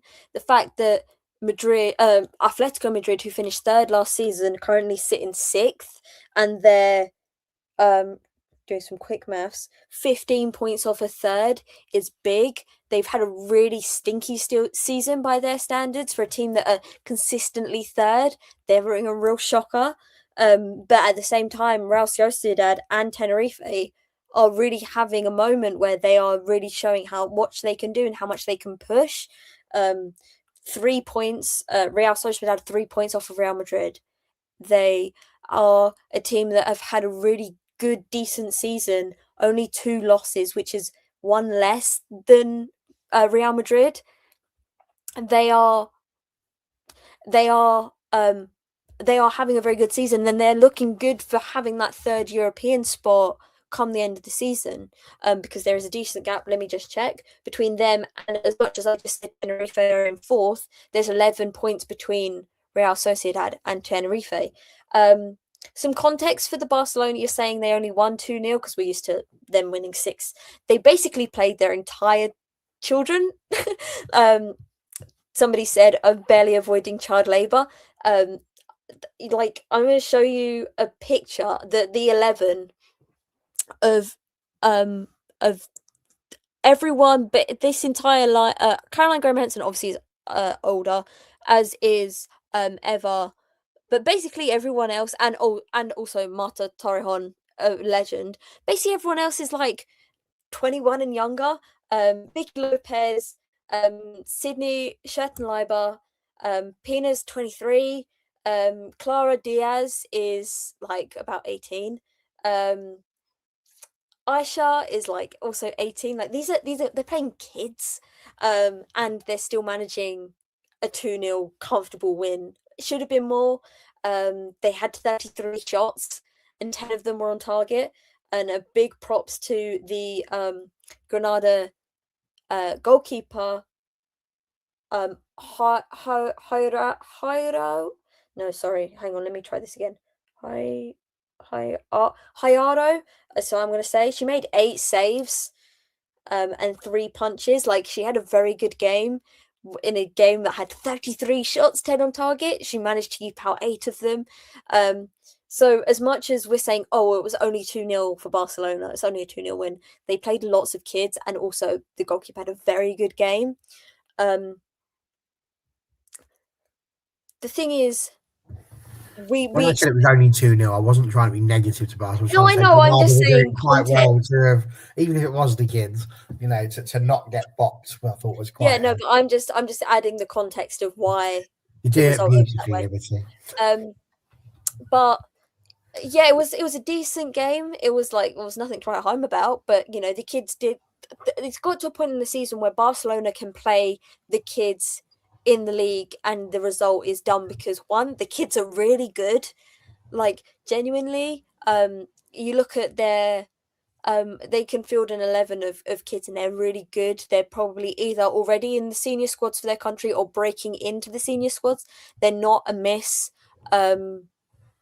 Like someone like Clara Diaz is going to be like sort of taking over from Patri one day. Not yet. Patri is well in her prime, but she is that sort of next step for Spain, and like she's already getting to a point where she's looking very, very good. And so it's like they've done as much as they've got a small squad now because they had to get rid of so many players. The players that they've got are so good and they're so reliable. I will get back to that in 1 second because I have a point about Real Madrid. Real Madrid probably should have done more. They were against 10 men for well over 80 minutes of the game. There was a straight red card in the 7th minute of the game. And they then didn't score until the 54th minute. Into second half, they didn't score, and then they only got 2. They probably should have done better. Doesn't help that, as I said before, their best player, Linda Caicedo, went off from the red card incident. She is their best player. She's their best attacking player. So I don't think that helps. I'm waving my hand around I will once again. I'll come back to Emilia in a second because I'm on a roll. Sorry, I have a lot of thoughts. I'll come back to that. Thank you. So yeah, they probably should have done better against 10 men, but at the same time, they still won 2-0. You can't really complain too much, especially when they were playing Tenerife. So, you know, that's a team that are not too far off you in the table. So a 2-0 win is still good. Like if this was like in the WSL, we'd be saying if United beat Arsenal 2-0, we'd be like, that's a good game. That's good. A good result for United. So it's a good result for Real Madrid. Sevilla 1-2-1. But she's not injured. She's back now. Sorry, I'm getting distracted. But yeah, it's like I genuinely just think you need to look below the top 2 in Spain, and you'll get really good games and really good stories. You just have to look at them, and it doesn't help that on DAZN they are always going to just play the Barcelona and Real Madrid games. So you have to sort of like just look at the results, which is really annoying. Back to the Emilia is back. She played about 20-30 minutes for the Barcelona B team yesterday. Like quite literally yesterday it happened. They obviously she was on loan at Liverpool, got one game, not even a whole game. Then hurt her shoulder on international break with Poland, then had surgery, then the loan got cut short. She's back as of yesterday, and she played in the Barcelona B game, which is like sort of like the academy for Barcelona. They're like second team. So I think eventually she'll be weaved back into the first team because she did have first team minutes before. But yeah, she is back as of yesterday, and I think the breakout players are going to be the Barcelona kids. Like it's maybe a cop out to say, but like you're looking at, as I said, Clara Diaz, who's going to be breaking into the Spain squad soon. Aisha Kamara. She is a defender. Once again, about 18, 19, really young. Scored. She actually scored yesterday in the 2-0 win, her first goal for the club. She tends to be a forward back, but Barcelona have had real bad luck with centre backs recently. Irina Paredes is on essentially maternity leave because her wife is about to give birth. Mappy Leon is out injured, and Laia Alexandri tore her ACL the other week. So they're down 3 centre backs. So they've played Aisha a couple times there now, and she had a really good game yesterday. She was player of the match in like an unnatural position, scored a goal. So I think maybe if I'm going to say a name, I'm going to say her. She'll be looking to break into Spain squad soon as well. I think she's Spanish. I should check that 1 second. I'm going to check that before I make a fool of myself. Yeah, she's Spanish. I think she'll also be looking to break into the Spain squad soon as well, especially because Irina, Mappy, and Alexandria are out at the moment, especially with Alexandria being out for the next sort of 9 months. Thank you. Yeah, I thought she was, but I wasn't like 100% sure. Just check these things. But yeah, I think if I'm going to put one name on it, I'll say her.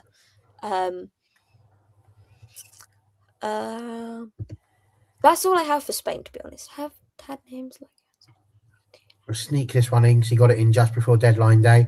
But they had names like Karen.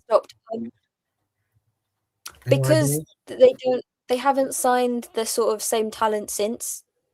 Like they were very good at a point of getting these sort of like unknown names, as you've just mentioned, and then turning them over for a profit, but they haven't really. I can't really tell you like a name of that sort since, and they've not been doing very well in the like recent seasons. 7th, they've got 30 points, but like it's not they're not exactly a shout out team. Very true. Well, we've got 4 minutes just under left in London City against Spurs. It's still 2-2. It's getting a bit frantic. You might have seen my gurning.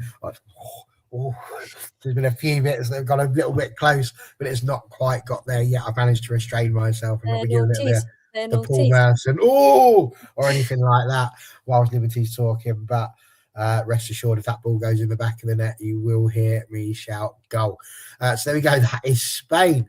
Meanwhile, all the way over in Germany, perhaps in the nicest way, a little bit more exciting in terms of the jeopardy. Not so much for the title. Bayern nailed on for that, 14 points clear. Wolfsburg do have a game in hand, but even with that, it would still be an 11-point gap. And Bayern have a game in hand, and Bayern still have a game in hand themselves. As I said earlier, 19 match days have been technically played. But Bayern had a game called off, not last week, the week before, and Wolfsburg had 2 called off. So they've got 2 games in hand, but only one on Bayern. It's very confusing. And also only one on Frankfurt, who also have only played 18 games. Yeah. German weather. In terms of how far away they're going to be from Bayern, it will only knock it to, like I say, 11. And Bayern have not lost a game all season in the Frauen Bundesliga. So a very, very difficult one for them there. But Wolfsburg on 38 points, only 5 clear. Although, again, they do have that game in hand over the other sides in front of Eintracht Frankfurt there. But Frankfurt and Hoffenheim are both on the same number of games with 18, 33 and 32. So it's a little bit tighter there in terms of Champions League placings, and Leverkusen as well on 31. Even Werder Bremen with their 17 games on 29 points. So again, they win theirs. They're right in there within that conversation as well. So the Champions League spot's not by any stretch of the imagination confirmed and sorted in Germany. And the relegation spots, it's not as exciting as Spain, got to say on that one. You've got Karl Zeiss Jena at the bottom. They're on 9 points, and Essen with 12. So, and then Hamburger just above them, and then Nuremberg in 19, which is quite good for them, because I think that's their first season back in the top flight there. So that's very good for them. So in terms of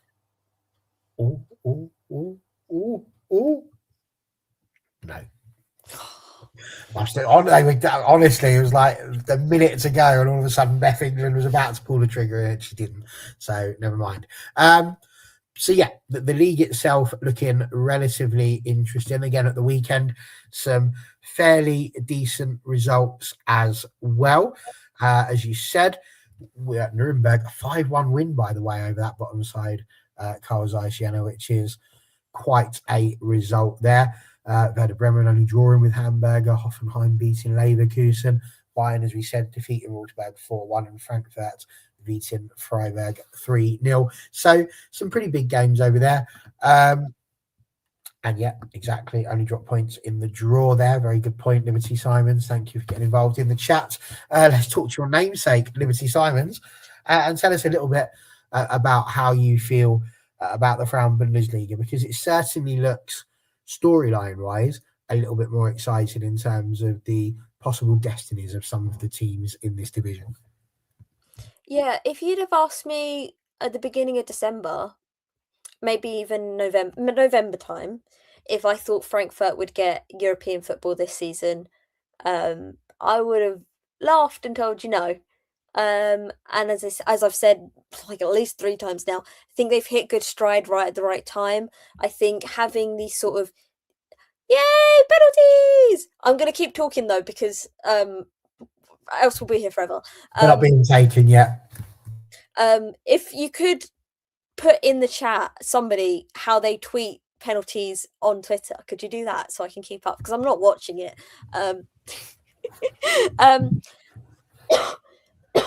Excuse me, sorry. Yeah, I think they've hit stride right at the right time. They played tonight against Freiburg, 1-3-0. I watched it. I thought at points that Freiburg were going to get a result. I thought right at the beginning Frankfurt were really bad. Not really bad, but just like easily you can see Freiburg making a 1-0 win in that type of situation. Freigang got very lucky for her goal. If you've been here a while, you know I'm a really big Laura Freigang fan, so I was quite happy that she scored. But her first... Does Freigang play for Freiburg? No, she plays for Frankfurt. Needs to play for Freiburg. That would be exciting. What was I saying? Her first shot was well saved, but then it's pushed directly back into her path, and she managed to toe it in. So it's a goal, but it's not pretty.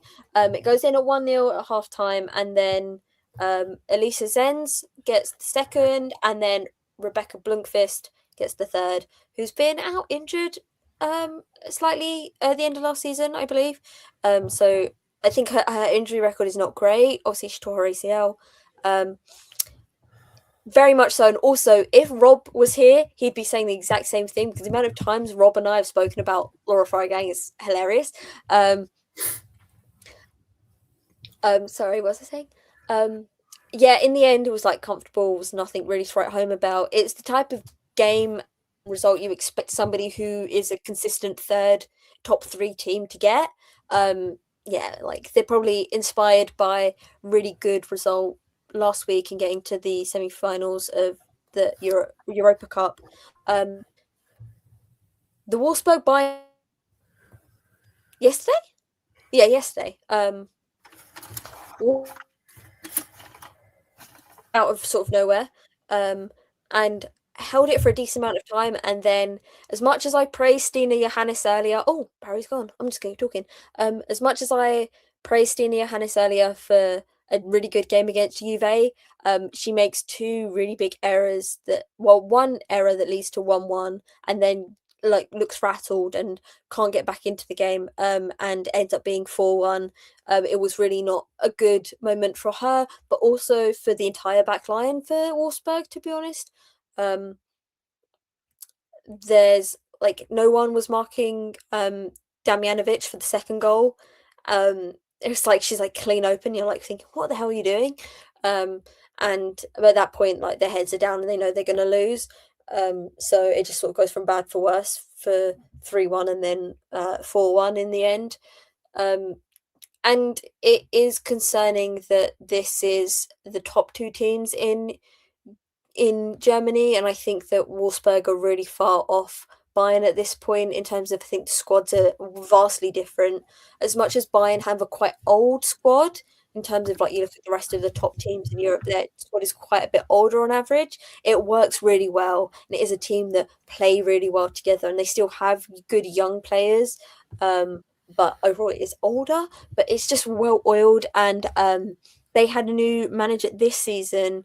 And I think he has done really well with the squad, but also has managed to get all his tactics right at the right time. I think in the last 6 weeks, I think it's really clicked for how he wants this Bayern team to play, and they're playing his way now, and that is like hit right a good time. But yeah, a 4-1 win at home for Bayern is not unexpected. I just think the manner in which Wolfsburg threw the game away was Just going to quite. interrupt you because the penalty shootout is about to begin, and Beth England. I've finished now. I've finished talking about Wolfsburg. Finished. I've got nothing else to say. Germany done. Tick. We could talk about Botafogo, but let's be honest, we've got a live penalty shootout. England, she's gone the same way as she went with the other one. It's 1-0 to Spurs, who have gone first. We'll keep a live tracker. There we go. Yes, because that's the technology we've got here on All We're in Football. We've got fingers. So there we go. So the next person will be coming up. There's not much to tell you about Botafogo, to be honest, other than the fact that they did lose 2-1, which was incredibly disappointing when I searched that up. They were playing against, and I will say this wrong, I'm sure, Ferroviaria. It was 2-1. They beat Juventud before. Let's just butt in here because London City Lionesses are just taking their one. It's in 1-1. Very nicely done. There was no saving that. So good penalty. 1-1 after one penalty. So 100% record there. So yes, so for Botafogo, not the greatest of games in that respect. They will be playing again on the 5th of March. They'll be playing Flamengo, which I'm sure is a dance or a bird.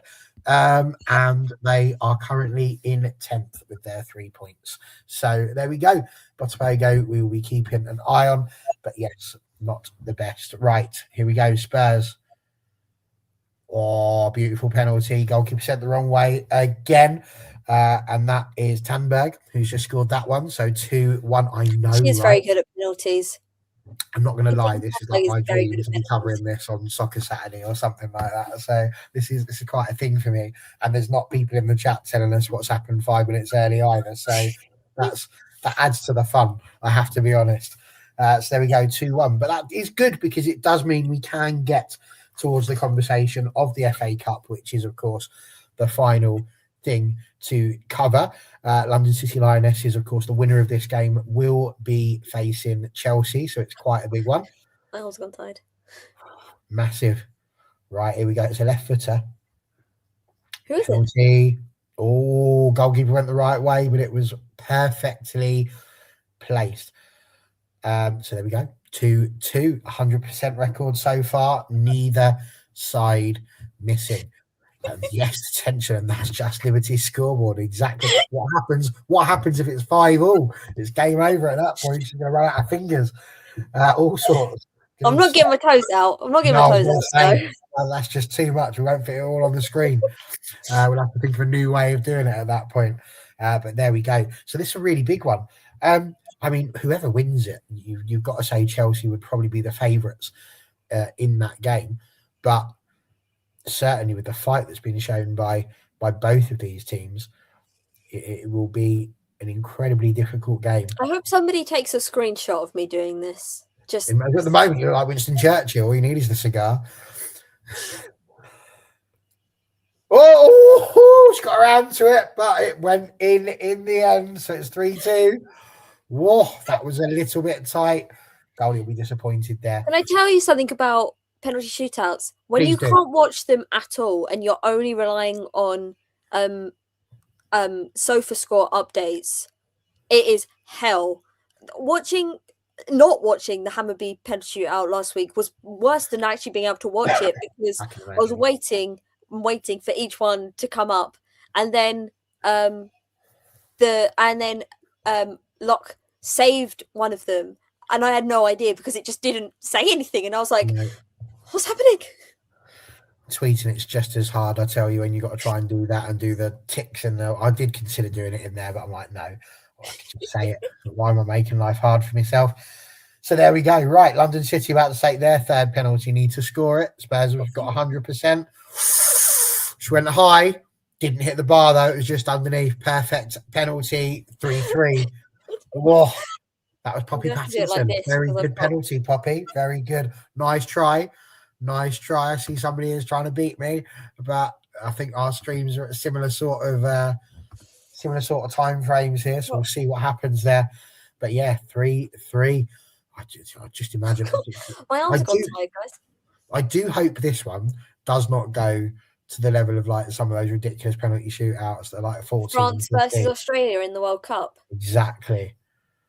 Right, Spurs stepping up, right foot. Oh, easy penalty. Beautiful. Goalkeeper wrong way. Senior Gorpset scoring that one, or Gaupset, sorry. So there we go. He uses Flash Score. Who needs Flash Score? You got All Women's Football tonight. It's better than the radio. Like, granted, you don't necessarily know who's taking it all the time, but I am watching on an iPad. I'm sitting there squinting, trying to see if I can see the names at the back. But there we go. 4-3, as you can see. Now you look like wearing a hat. That's like a little reindeer. Right. London City. Here come London City. 4-3.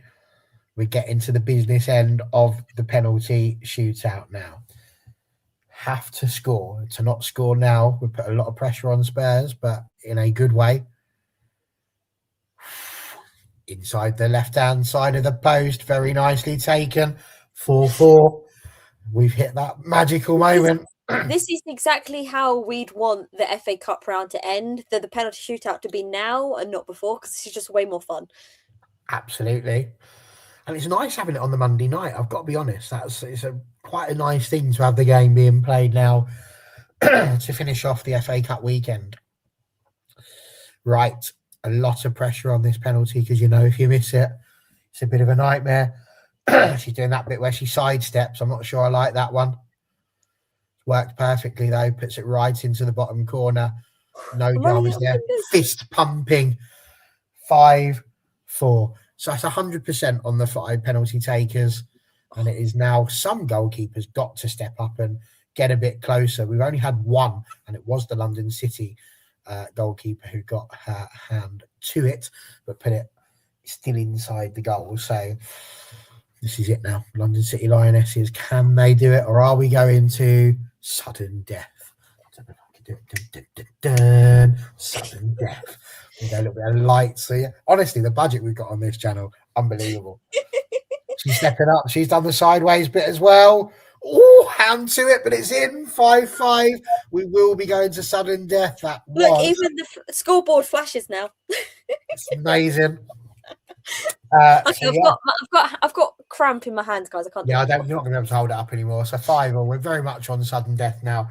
But yeah. Also, once again, we did say this was going to be a short show between Barry and I, and we are at 143. Do you know what I mean? 1:43, and we still haven't done the FA Cup. God, I don't know how we do it. I really don't. It's like we go, we must extend it. But there we go. At the moment, I've got to be honest, the Spurs coaching staff, hold tight. The goalkeeper is taking the penalty. I love when keepers take penalties. Oh, she's bopped that in. My God, the goal has ended up in the stand. That is how hard she hit that one. And if you're a goalkeeper, that is the best way to take a penalty, by the way. Just take it as if it's a goal kick. Nobody's getting in the way of that. If they do, they absolutely deserve everything they're getting. But sent the goalie the wrong way as well. So there we go. Cop a load of that. as Kopp puts it in the back of the net. But now, can she be the hero in sudden death? She nearly got a hand to the other one. Have to score, London City Lionesses. Run up, right-footed. Oh, hit the post and then went in. That is unbelievable. As she runs back, she's like that. It's like, I have just had a heart attack. Please don't go round all the way again. But, the London City players are laughing. That is how they've got to there. They all thought it was going to hit the post and pop out. It didn't. Very Sam Kerr-esque in terms of how that happened. I know, right? Like the one time we just need the penalty shootout is to just end so we can actually have a conversation. And instead, we're very invested in how it ends. That's how it works. So background we go. It will be penalty number 7 for Spurs. We're now at that stage of the game where the players that didn't fancy taking a penalty are now having to take a penalty.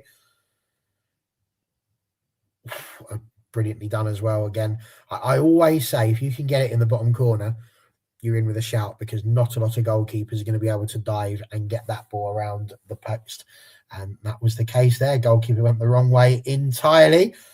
And now again, all the pressure is on London City. That's the beauty for Spurs. They know that if they score, it puts a lot of pressure on London City, who have now got, again, for the 7th time, the opportunity to either level it up or get knocked out of the competition. Honestly.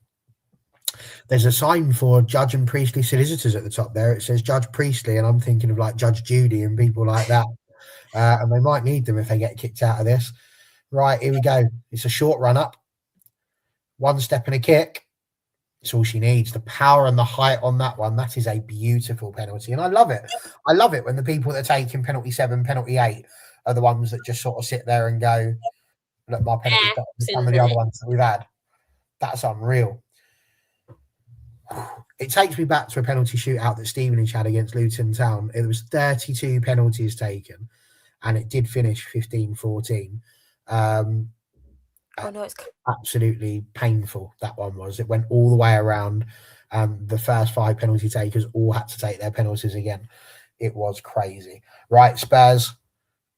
Goalkeeper went the right way, but was never getting that one. It's 8-7 at this moment in time. There's been 15 perfect penalties, and the one penalty that is not perfect is probably going to be the reason why one of these teams goes out. Or maybe they won't go out. Maybe we'll actually reach the quarterfinals of the FA Cup still wondering who's going to be through. Could it be London City?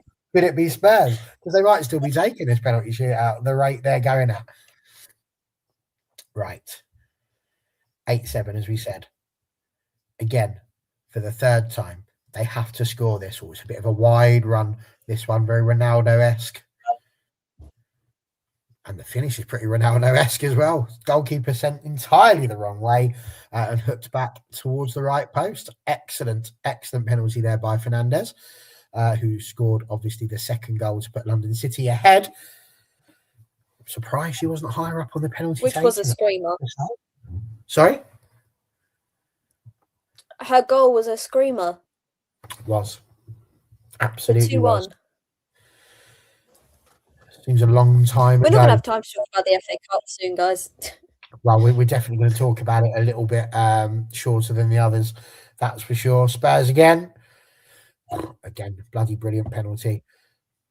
Cups her ears, which is quite a move in the middle of the London City one. She scored. I can't believe it. She's turned English. Okay, there you go. Brilliant penalty there. For a brief moment there, I thought that was Ricky Gervais's mate, Stephen Merchant, but I don't think it is. Now that I've looked at it, he had a flat cap on, which was not very Stephen Merchant-esque, I've got to say. Right, penalty number 9 for London City, and you won't guess this, gang, but he's Tottenham through. Let's see if he's right, or if he's just playing a game. No, he's absolutely right. There's a save there by Kopp. It's the worst penalty of the 18 that have been taken. It was one of those that was always going to be saved if you went the right way. London City are going to feel robbed about this.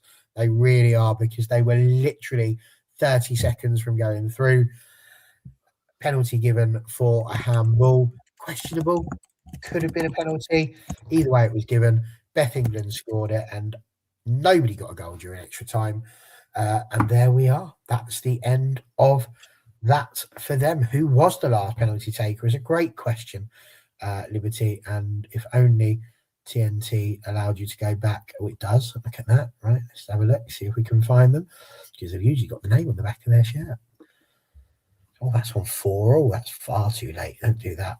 I'll see if we can find that out for you. But meanwhile, let's go straight in it. London City, Chelsea. Talk a little bit about the Man United game if you would so desire. But that's who that's who Spurs are going to be playing now. Chelsea Spurs, another London derby in a cup quarter final for Chelsea. What do we think about that one? A bridge too far or a Stamford Bridge too far for Spurs? No, I think Spurs are getting better. I think the game at the Hotspur Stadium last weekend? No. Weekend before last was a very good game. Spurs should have had more of that game than they did. They were a very good side, and honestly could have had a goal at least. But they have never beaten Chelsea, as Marlon, lovely name, has just said in the chat. So maybe this is the time that they finally do it. 3 weeks. Thank you very much. Thank you. 3 weeks ago, the game at the Hotspur Stadium. Oh, this is correct. It was Sangore. It was a right footer. She's not someone you naturally expect to be taking penalties. No. Not that that's an excuse, but just like naturally, she wouldn't be my first choice. So yeah, I think that with that game in mind, potentially you're looking at Spurs being more in this FA Cup tie, but I think Chelsea will go through still. I think it'll be a decently close game. It won't be, as big a scorelines as we had in the past, but I think Chelsea will go through. I won't talk too much about the United game because Barry's already spoken about it on All for United before he came on here. I will say that I thought I think United should just pay Fallon whatever she wants. If she says, I want to take the day off to go in the ocean, let her. Like, whatever she wants, give it to her. Because in the first half, she was the reason why United were not at least a goal, if not more, down. She was spectacular in the first half. And I think she was brilliant. And this is what I was saying, though, about United in general. That was a really good game. Like, normally you go on that channel and like the vitriol from some of the fans can be quite a thing. None of that this time. I think everybody was a lot more accepting of it because that was two teams that went blood and thunder and really worked hard against each other. And at the end of it, everything was left on the pitch. There was no player, no team could have given any more than they did.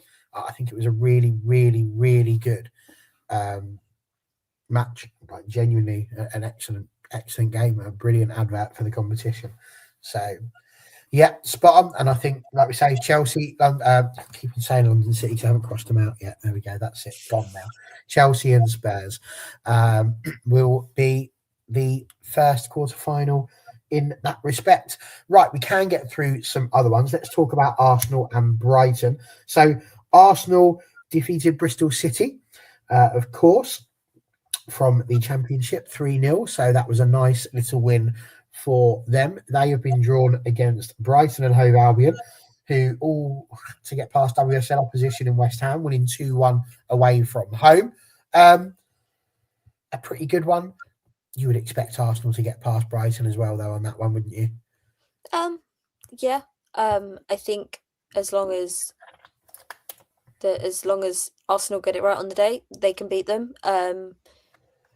I obviously couldn't watch either the West Ham Brighton game or the Arsenal Bristol game because they weren't chosen for TV, so they weren't available anywhere. Seen the highlights of the Arsenal game, good, decent. It's a 3-0 win against Championship opposition. You can't complain too much. I don't say this for the Manchester Unitedness of the conversation, but did Russo have a penalty saved in that game? She did. Which is a big moment for the Bristol City goalkeeper. She saved it very well. Drinking out on for a few weeks. Yeah, and she's only just moved to Bristol in January. Only just moved to England in general.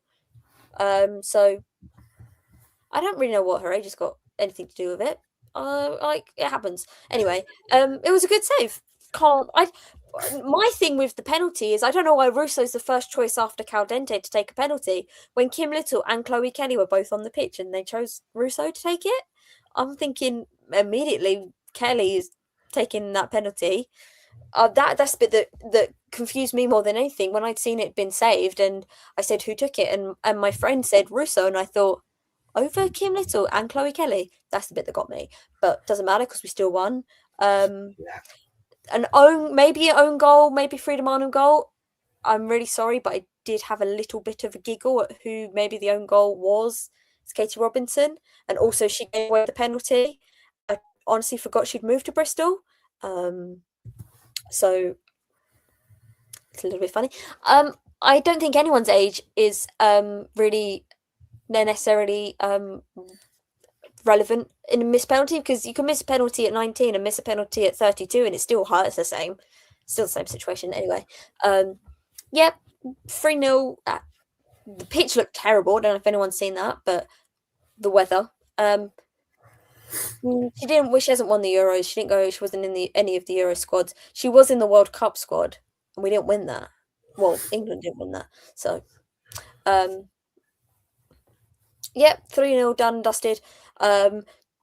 Brighton went 2-0 up in the first half against West Ham. West Ham got one back in the second half through Cascarino. First goal for Cascarino, I want to say. I don't remember. Yeah, would be the first goal for her, I think, for West Ham. Shame that it couldn't be more than that, but all other than tonight, all WSL fixtures in this FA Cup weekend ended 2-1, except for tonight when obviously it was due to penalties. Should have finished 2-1 potentially. Yeah. Oh, yeah. Very good. Depending on your decision on the normal time penalty, should have ended 2-1. But yep, good result for Brighton. Nice to see that Dario Vidosic was back in the dugout for this game after the unfortunate loss of his father. Love to see him back. A good win to come back to, especially when Brighton have had a really stinky time when he's been away. Delighted that he's back and he's able to continue as the head coach after such an awful loss. City won 4-0 against Sheffield United. Like, we expected anything different? Maybe the fact that it was 3-0 after about half an hour and then there was a big gap and then Laura Coombs scored the fourth. Maybe you're saying maybe City should have scored more, but like he benched, I think, Shaw and Miedemar, so you can't really complain too much. You mentioned that about City. I mean, the big thing there, yes, they did beat Sheffield United 4-0. You would have expected them to, even if they didn't have their first team fully out. But I mean, they've been drawn against Birmingham. Now, I watched that match, Birmingham against Chatham. I mean, I make zero apologies for the words I'm about to say, but I was absolutely hoping that Chatham would win. And not because I dislike Birmingham, lovely city, no problems with that whatsoever. But I feel like in the Women's FA Cup, it's so rare that you see an actual bona fide upset of any sort. And I just think it'll be such a big talking point when it eventually happens that you just want that to be the case. We'll say the same thing when we talk about Oxford United and Charlton in just a moment. But the first half, brilliant. I think it was 0-0 at half time. And then Birmingham just came out in the second half and absolutely bopped them to a point where they were sort of, well, they just ran out of steam and Birmingham got the 7 goals. Birmingham, of course, a championship side, one of only 2 that will be remaining. A WSL 2 side. They will be placing Man City. If you're Chelsea and Arsenal, you're probably a little bit annoyed because City have got potentially the easier route to the semi-finals, whereas Chelsea and Arsenal are going to have to work that a little bit harder. But yeah, I mean, a good result for Birmingham, but this is where their FA Cup run ends, surely. You'd like to think so, but once again, they could nick a result against City. There's nothing saying that they're a team at the top of the WSL too. They're not a bottom relegation side, so easily they could nick a result here, especially if City aren't at their best on the day. Like I as I said earlier, I'm a kind of never say never kind of guy. Like, why not? And also, why not that Charlton can't beat Liverpool? But yeah, you're expecting City to win, but like, why not Birmingham? Why not? And also, once again, another all City derby. This is getting a bit too regular. All the City derbies, Birmingham versus Manchester. It's unreal, isn't it? Interesting question. We talk about this a bit on lower league lingo, but absolutely, if you're Chatham, part of you wants to go to Chelsea. Of course you do, because that's the big game. That's the memorable moment for the team. But equally, Birmingham at St Andrews, more of a chance of a potential upset there. But yeah, I think they would want Chelsea at Kings Meadow is the answer to that one. And then, of course, the last quarter final is Charlton against Liverpool. Liverpool winning 2-1 in the, excuse me, I've got the hiccups now, the Merseyside derby against Everton, 2-1 there. And Charlton Athletic winning by just a single goal to nil against Oxford United, who are, of course, a WNL Southern Division side. So they were a Tier 3 team. Still are a Tier 3 team. They haven't been kicked out of it for losing. But Charlton winning 1-0. And they will be the second WSL2 side in the FA Cup. This one, to me, probably goes down as the most interesting quarter final, because we talk about Birmingham could potentially get an upset. You've got to say that against Man City, but chances are it's not going to happen. But Charlton Liverpool is a lot closer in terms of Liverpool being a bit closer to the bottom of the table, Charlton being a lot closer to the top of the table as well. If there's going to be an upset, and we've said this a few times on this channel, but if there's going to be one, that's really where we're expecting it to happen, isn't it? Yeah, and it's not too long ago we were saying if Liverpool are in that relegation playoff place. Yeah, we weren't saying that too far back, and they've had a really good run of games, really good run of results since the restart of the season. But too long ago we weren't putting off the idea of them playing a playoff against these sort of teams. Like, obviously not Charlton specifically, because they're probably going to win the league, but a Charlton level team. So yeah, this is the easiest pick for a upset. Charlton only won against Oxford on a single penalty. Sorry, I was gonna say spot kick, and then it just came out as goal kick. Completely wrong. They went off a penalty. That would be a hell of a goal, though, wouldn't it? They just have a goal kick, just bop. Well, you say that. You say that. The record for the goal from the longest distance is held by Lewis Women a good 3 or 4 seasons ago, where I don't remember the goalkeeper's name.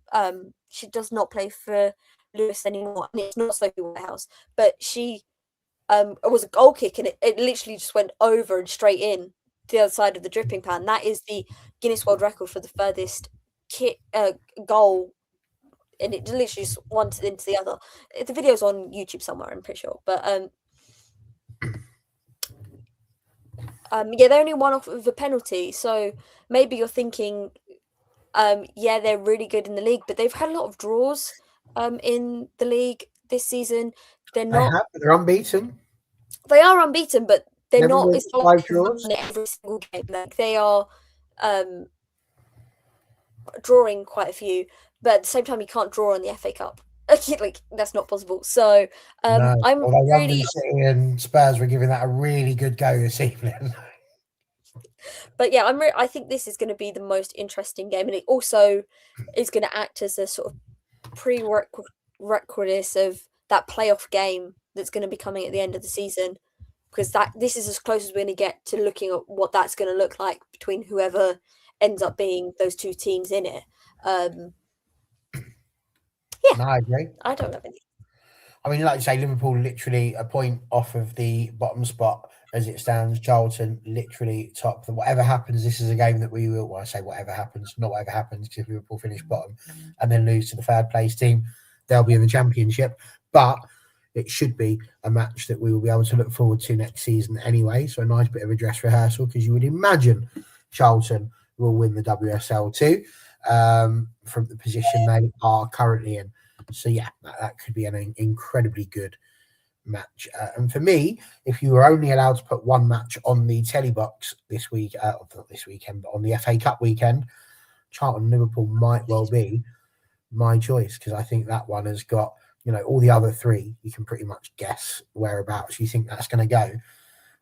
But that one, I think, has got the most jeopardy attached to it for sure. And I think, yeah, that could be a really, really, really good game. So the FA Cup, throwing up some interesting bits, but it is very much looking like 3 of the top 4 making it into the semi-finals, which, let's be honest, is pretty much what we would have expected. It probably would have been 4 of the top 4 looking like they were going to make it into the semi-finals, had there been not 2 of the top 4 facing each other in the 5th round. But I hope you'll agree with me. Final point before we finally get to go to bed was this bit about the FA finally almost rescinding their initial idea, this stupid idea, it was horrible, of seeding the top 4 teams in the FA Cup so that they were on different sides of the bracket. This, if anything, proves you are still more likely, even without the seeding, to end up with those top teams against each other. The only difference is that Charlton and Liverpool, one of those teams, is going to get a much better cash injection through their progress in the FA Cup than they would have done had we been in a situation where it was seeded and effectively we forced the semi-finals and the finals to be the top 4. It's the right decision, isn't it? Yeah. You completely remove the entire point of the FA Cup if you add anything, but especially if you add seeding for the top teams. I think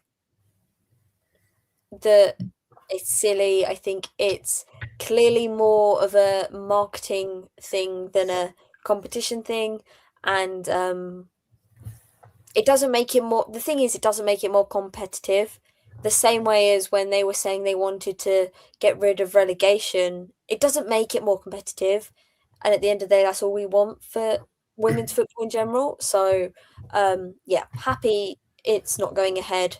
I think it was a terrible idea, and I hope it's never, ever, ever, ever considered ever again, because that would genuinely ruin the entire point of the FA Cup, which is kind of perfect how it is. Yeah. In all honesty.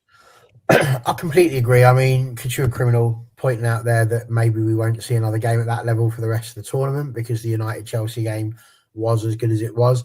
I mean, I agree, but by the same token, if you were to force that to be towards the final, it is a different sort of game. It's a different sort of atmosphere. It's at Wembley. So I think it just changes it all around. Make no bones about it. The fact you're at Kings Meadow, I think, makes a huge difference in that game as well.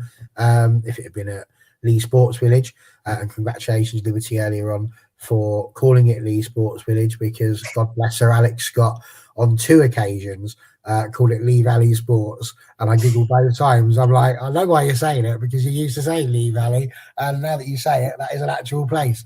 And the first time I was like, oh, Freudian slip, but the second time she really wanted to be at Lee Valley Stadium. And it's better than Progress for Unity, let's be honest with that. So yeah, I can't get on board with anything that changes the best top competition in the world to that level. I think that's the beauty of it.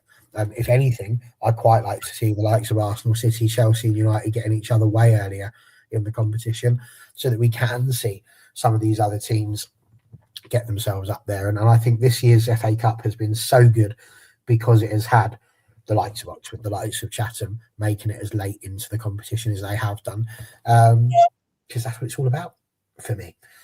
Liberty, I genuinely cannot believe that that 2 hours and 10 minutes after we started, we're finally about to pull the plug on this particular show. But honestly, it's been one of my favourites that we've done over the course of the last year or so. It's flown brilliantly, and I know that Kishore Criminal pointed out a little bit earlier on a bit about the community. Absolutely, the conversations that you guys have in the chat really help us to bounce off a little bit more as well.